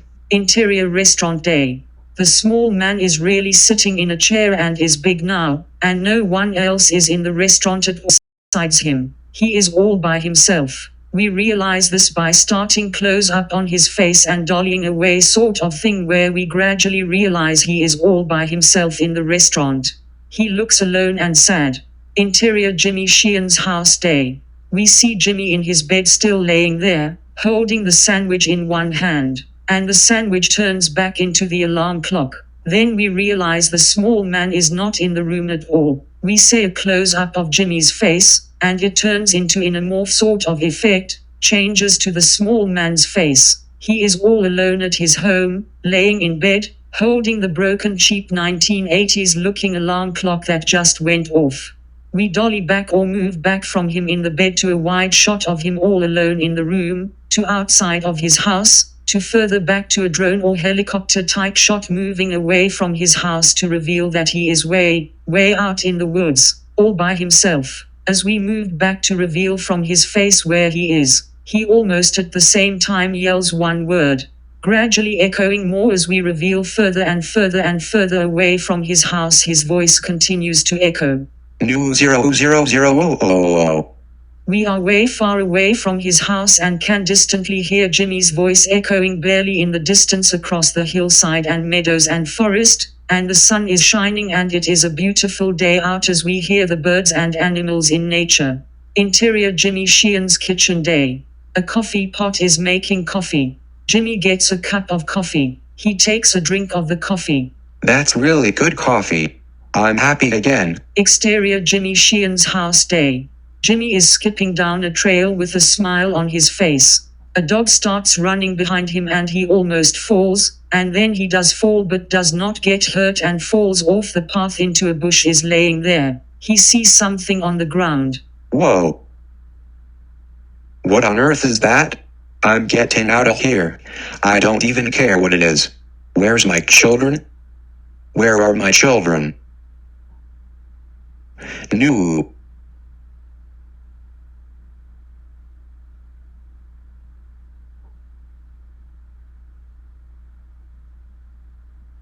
We dolly away from him in another helicopter or drone shot and realizes he is way out alone in the woods by himself again. Interior Jimmy Sheehan's kitchen day. The coffee pot is making coffee again. Jimmy's face is wide awake with his eyes really open and looks like he is too awake. His hand is holding a cup of coffee after taking a drink of the coffee, and he puts it down on the counter while his hand is shaking and it makes a rattling sound on the counter, and he can't let go of the cup. Keeps making a shaking sound. How am I ever going to get to see my kids when every time I try to write their mom, she is still angry for whatever, like 10 years ago? How do I get to see them? Then, like right when I was gonna go, some virus hits the whole world and I am not supposed to travel there on today, March 14th, when I was finally allowed to go, but it's unsafe to travel. What do I get the whatever it's called virus and bring it right to my family? Why do I have to suffer like this? This is awful. I am tired of this. I am tired of everything. I am fed up with coffee and food or just going on living like this anymore. I am tired of it. I want to see my own children. Why would I not be allowed to see my own children? Makes no sense because I was a jerk and called someone fat in 2008. Makes no sense to me the nonsense ridiculous things I have had to occupy my time with pretending like any of it is enjoyable in any way. What a total waste of time to do anything else other than be with my Why am I having to suffer like this, writing relentless emails to be a good father, worrying about them, hours a day, instead of being able to see how they are in real life? So it is more realistic for me to be a good father and be myself and have regular happy feelings instead of such lower lows and not feeling as good in general. For most of 2 years felt like I was going to die from being so alone and so sad for so long, literally depressed, and looked up horrible depressed type of things on my computer every day for more than a year, but wouldn't physically hurt myself, because it is scary, like if I died, or why would I hurt myself in any other way? But the fact is it took a toll on me, and the only thing that motivated me to get out of bed and not want to just die was the idea that my kids and their mom may want to house, or at least my hometown. So I was motivated to work on my house, and I did that for a month every day for pretty long hours, and I felt okay because it felt like they would move here. Then a month later they said they couldn't write in, or not yet. I still had to pay my bills, and the loan I got to fix up the house had to be used to generate more equity in the house so I wouldn't personally die, because I have to work too, can't just sit there and do nothing, but instead I worked 4 times as hard as I would have at a regular job and literally did years of work in about 8 months since starting to work on this house again, until it felt like I was no longer just going to die from depression, which I came very close to feeling like I would die from loneliness. Don't want to be taken away, so don't want to really say the truth about how close to death I really came to feeling from literally being alone out in the woods away from human contact because I had put my family first. Less than that, I don't care about bad things, I care about my family. And when I started working on the house, not only did I think I could die from depression, which happened 6 times, but then, the physical effects of working on my house long hours, sometimes literally, often in fact, literally 18 hours a day or hard labor, that I felt as though I could have died from physical stress-related symptoms at least 3 times, maybe 4 times, because of working on hard labor until I was almost effing dead. And then, I couldn't breathe very well and had to see a doctor, and still there was pressure on me to work hard on something like, who cares if he dies, or something like that apparently, unless I was in such good health that they assumed the worst would happen was maybe a hospitalization, which did not really happen, but I had to stop working for weeks by December, after working from April to December non-stop, only taking breaks to instead work as hard as imaginable at my physical health so that I wouldn't effing die. And that is how my life felt for 8 months straight, working and making sure my kids were okay hours a day, mostly doing all of this for them, for my children and their mother, and to offer them a house to live in, and also for myself. And I guess I was just too much of a jerk before when I was younger and had them to live with them, that I must have said or done things that hurt her in some way that I am still having to suffer, or was still having to suffer for, and hopefully that's all okay again. Because I literally only got aroused by one woman, not going to say who, hint, not going to say who, literally only aroused by one woman for more than a year, for up to 2 years, less than, with her mostly neglecting me or bad talking me, or sometimes here and there talking to me in an okay way, but generally me sending about 20 messages, or maybe more like 5 or 10 messages for every message she responded to, and the kids were barely respond to me for a while, but now they respond more. Anyway, took a relentless effort until I thought I could die about 12 times, but I think that was wrong, and I was just normal and okay, but was so worried and bad feeling for so long that maybe, I don't know. Why am I talk to myself? this coffee machine coffee maker at my own house, because WTF would I ever be doing around random people instead of my own family who are pretty much just a diversion from making sure my family is okay, unless, well, some of them are real friends and of course more than that, like my parents and other more distant family. Well, I care about them too, but let's be honest, my kids and their mom or whatever I am allowed to call her, my wife, let's just call her my wife, because that's what she is. Let's admit the truth. Back in 1880, 99.9% of all married couples in the US stayed married and did not ever get a divorce. There is something sacred about being married to your soulmate, let's tell the truth here. Life is not all easy. Do you expect to be a fair weather person instead of what is most important, even when it gets difficult or more than difficult? That's just life. You don't trade in your closest loved ones or closest love or true love or soulmate for no one and expect to have random sex or some stupid ass shallow bull ass age way of life because you can't admit that life gets difficult sometimes and it is a really bad thing that people get divorced, and I hate that word and it should mean something nice and different and happy and not what it originally meant, less than it should mean that 99.9% of everyone who gets a divorce should have to legally get married to their soulmate again and just deal with it and realize that it will in fact be better in 99.9% of the cases. Yes, less than there's a 1% of the time when that is not true. But guess what? That pretty much does not pertain at all. Almost all marriages should stay together. That's just how it is. That's just how it is. That's just how it is. That is how it is. Figuratively. Now, what I really meant was that 98% of all divorces should have to remarry their soulmate at the very least, and at the most 100% or somewhere around there, but not literally exactly 99.9%, but you get the idea. That's what a real soulmate is, and don't rush into your first marriage if it is the wrong one. Wait, because sometimes first marriages are the wrong one, and I know of 2 instances with people I have seen who that is true, but those are rare occasions. The fact is that all other marriages I have known with people I know in my real life, less than, let's admit it, you can't get that person out of your mind and will be relentlessly thinking of them every day, and you can't stop loving them and caring about them. So why would you try to be further away from that person? That is going further and further away from your life's purpose, which is to be a kind person. Not pushing it on you, but that's the real effing purpose of being alive.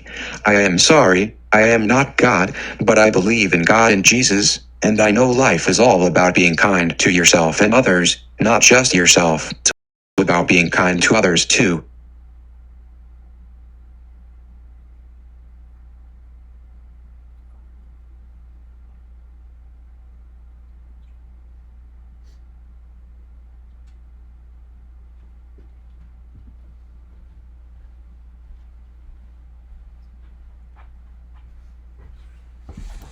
Okay.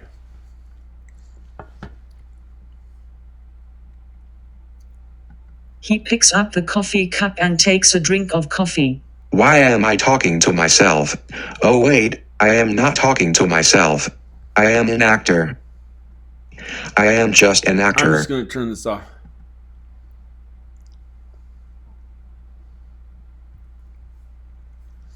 Okay.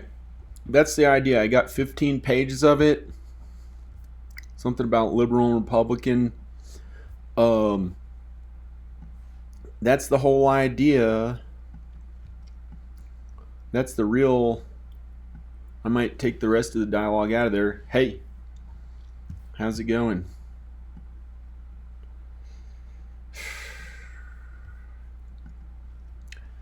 Okay. Bye. I ate part of a cookie or something. I'm gonna go. Okay. Click like in the video or whatever it is. I doubt this is gonna get so huge, this one, that you'd come back to it and subscribe. But okay. Bye.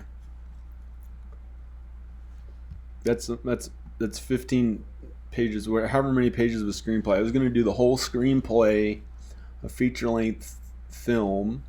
You know what? Just to say it's a feature-length film,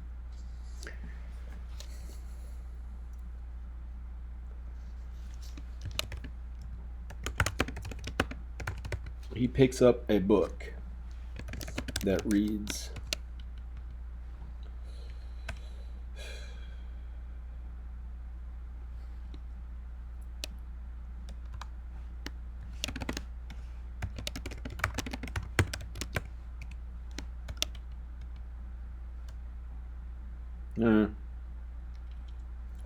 he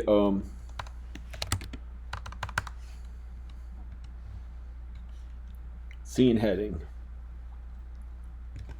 on time. Wait.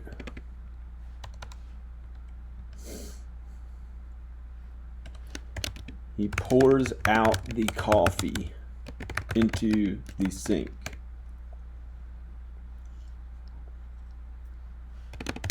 He gets a glass of water and some healthy food.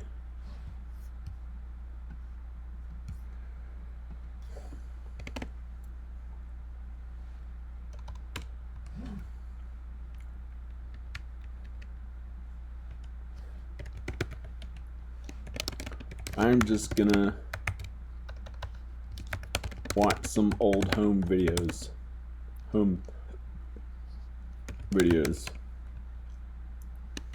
The rest of the movie is Jimmy. Oh, wait. He walks into the next room. Alright. See, Jimmy's computer room day. He walks to the TV. This is terrible. I'm writing a whole screenplay. Why am I doing it? Jimmy.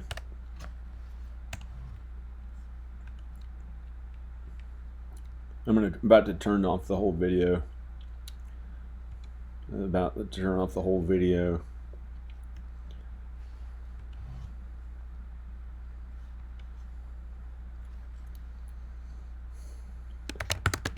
Whole TV is just for my kids to be here and play video games.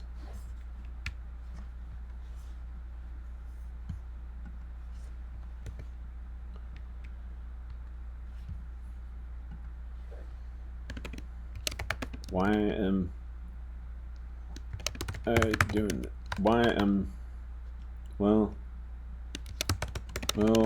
I guess they'll be here someday. Well,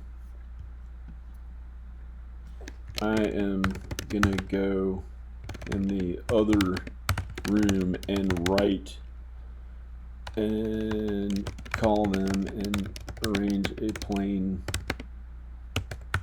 flight there.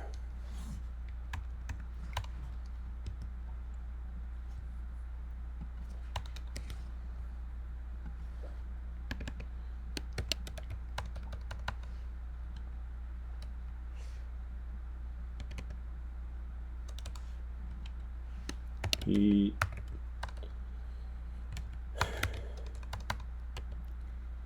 puts on some home videos of his kids. Of them together when he was younger and they were younger and all together.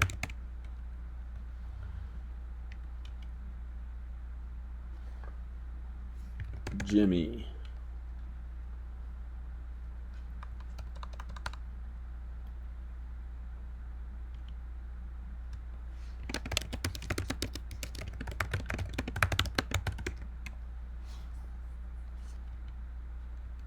Oh.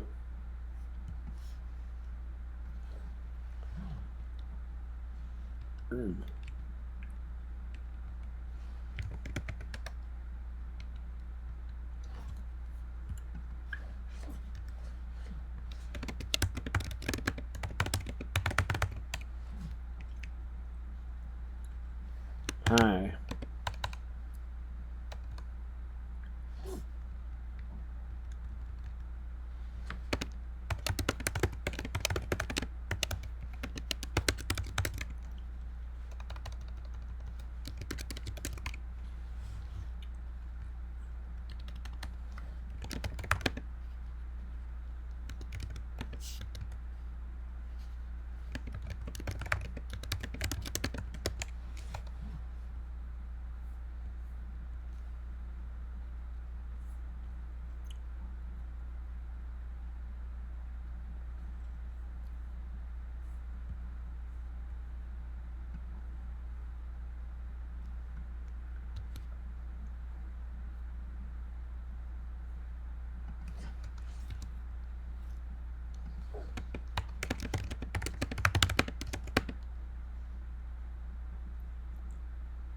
Their sons. I just named them after myself.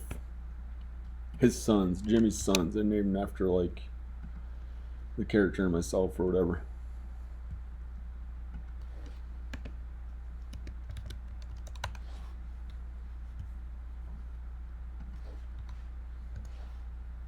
Whatever. 13. John, age 10. And answers. Hey, you finally answered the phone.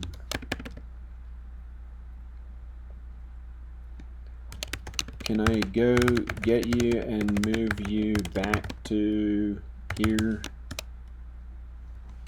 Finally.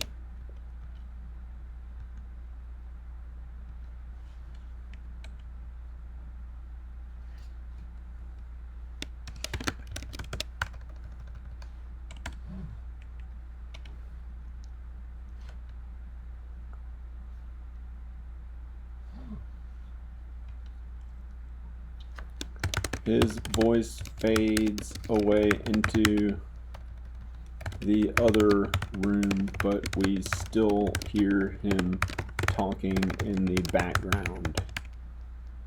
Fades goes down in volume, barely audible into the other.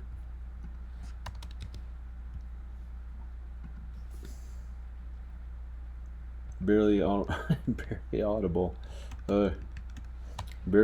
into the other room, but we still hear him talking in the background, and we still hear him talking in the background. Whatever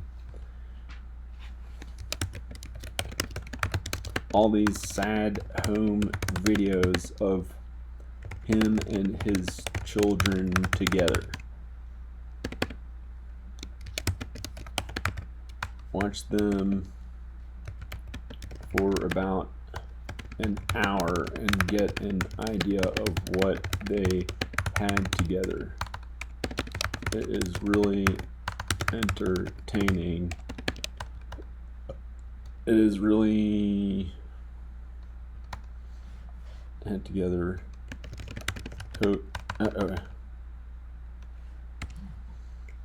They had together.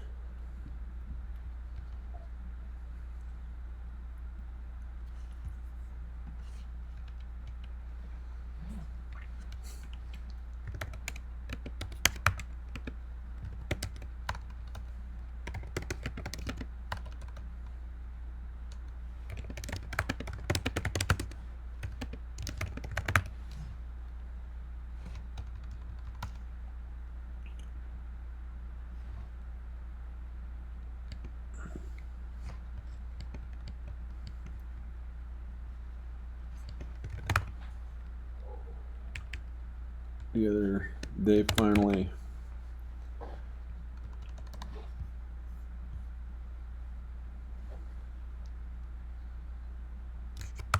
exterior plane flying overhead and country day.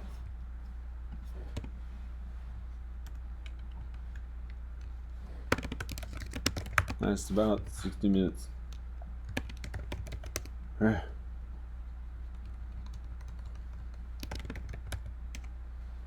Let's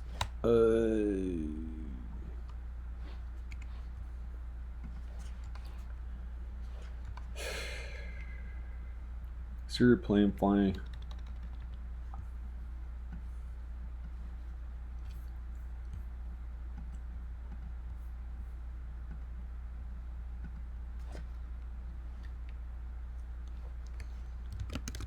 Some sort of montage of a plane flying.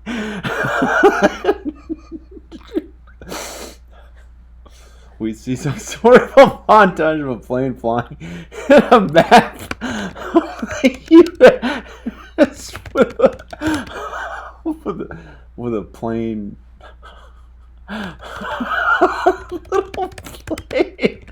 on it.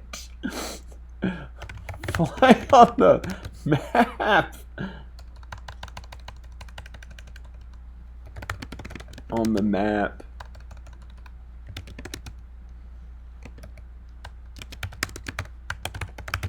Wait. Yeah.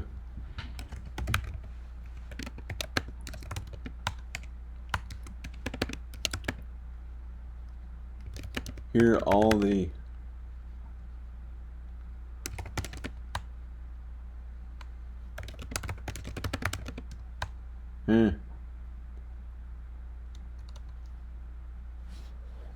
It stops.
Jimmy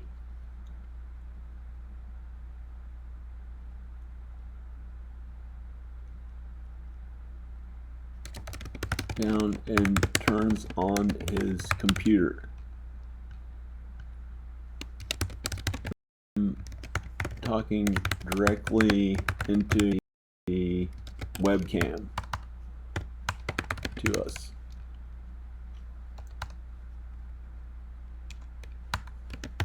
His family comes and sits down behind him.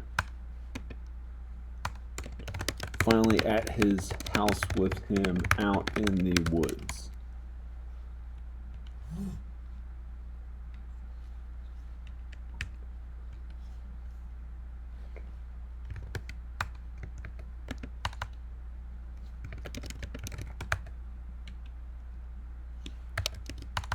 Yay! Hey everyone! We're a happy family again! Yay!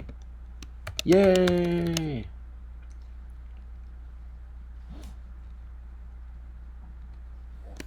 The baby is happy and smiling, and everyone is happy. The boys are happy. Jimmy's wife is happy.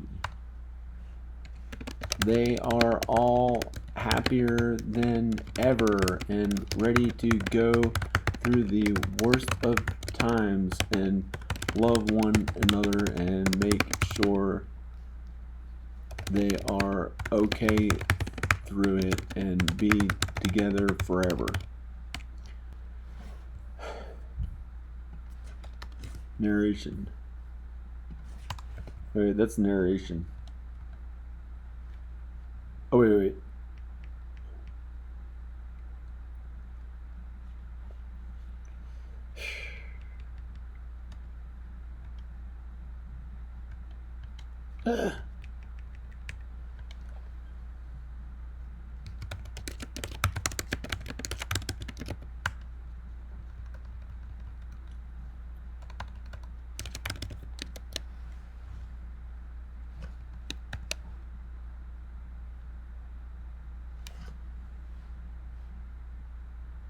Ooh. Words across screen. Words across screen read. I don't know what the heck that is. I'm not supposed to do it for some other reason. Words across screen read. That's good. That's good. Baby is happy. The baby is happy. The boys are happy. Jimmy's wife is happy. They're all happier than ever and ready to go through the worst of and hug one another. And Jimmy's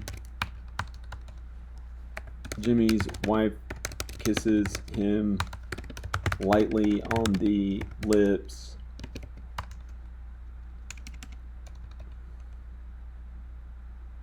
No, that's not appropriate around the kids.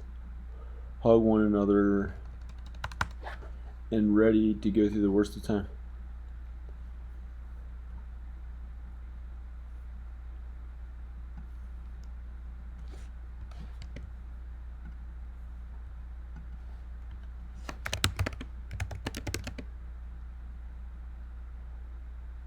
Hug and they hug. Dance around and are happy.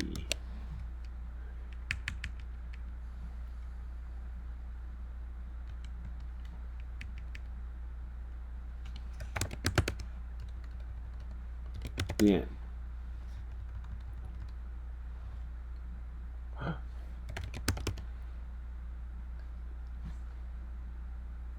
Now, there's a montage in here that's 60 minutes long, and there's some other things that are longer. That's why it adds up to be a typical screenplay length, which is 80 minutes at least.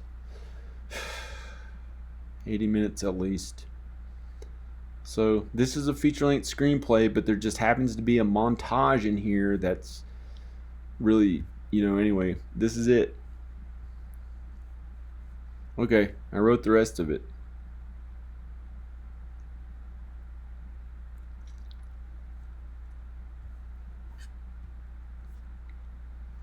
Okay, that's the whole screen. I wrote a feature-length screenplay, and I wrote it in a few hours, I think, or an hour.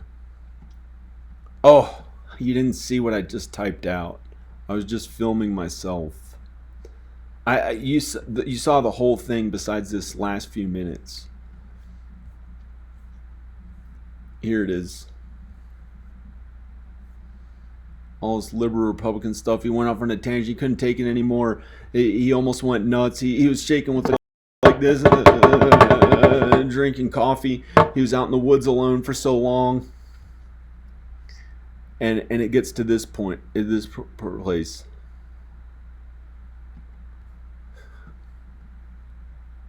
I'll read the rest of it. I'm not crazy. I am not crazy.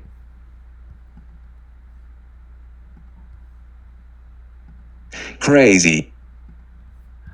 No. Well, I really am not crazy, and I am not mean at all. I am nice.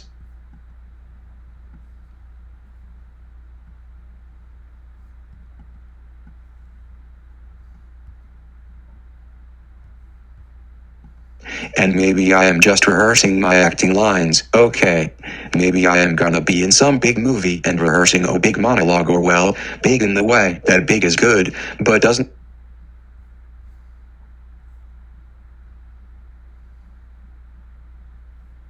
Should I just play the whole thing?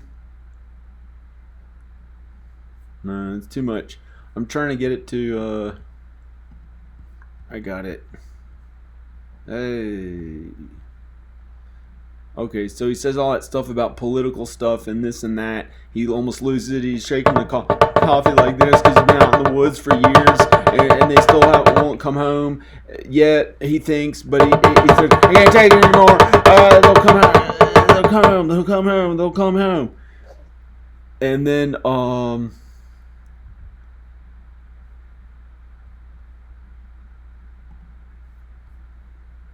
He pours out the coffee into the sink. He gets a glass of water and some healthy food.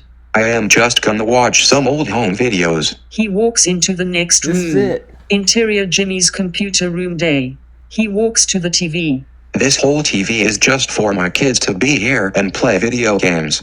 Well, I am gonna go in the other room and call them and arrange a plane flight there. He puts on some home videos of his kids of them together when he was younger and they were younger and all together. He walks away into the other room. We hear a phone ringing. His son, Jimmy Jr. answers, about age 13 years old, and his other son John, age 10 answers. Hey. You finally answered the phone. Can I go get you and move you back to here finally? His voice goes down in volume, barely audible into the other room, and we still hear him talking in the background. Interior Ext, Jimmy Family Home Videos Day Night. We watch all these sad home videos of him and his children together. We watch them for about an hour and get an idea of what they had together.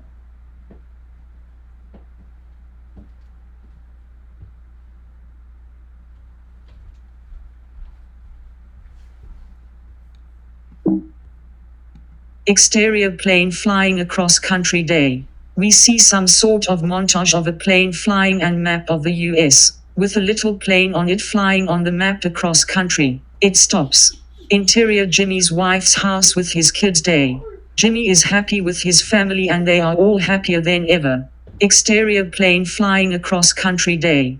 We see some sort of montage of a plane flying and map of the US, with a little plane on it flying on the map to where he was at the beginning of this movie and before he flew to see his kids. Interior Jimmy's house day. Jimmy sits down and turns on his computer. We see him talking directly into the webcam to us. His family comes and sits down behind him, finally at his house with him out in the woods. Yay! Hey everyone! We're a happy family again. Yay! Yay! They hug and dance around and are happy. Words across screen read. The baby is happy, the boys are happy, Jimmy's wife is happy. They are all happier than ever and ready to go through the worst of times and love one another and make sure they are okay through it and be together forever. The end. Okay. Yay! Interior Okay. Jimmy Sheehan's house. That was the whole screenplay. Jimmy Sheehan, 42, is 42. in his very 42 years unique to old, him okay. country accent. Whatever it is. I owe It's you, done. man. I wrote the whole screenplay. It looks like it's not that long. I wrote it right now in this whole video, start to finish. I just came up with a screenplay.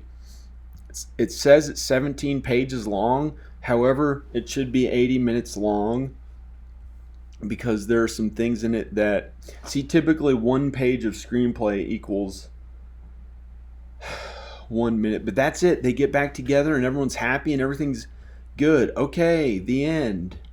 Okay, everyone's happy, happily ever after. Okay, bye. Click like in the video if you like the story. Okay, if you like the story. Okay, bye.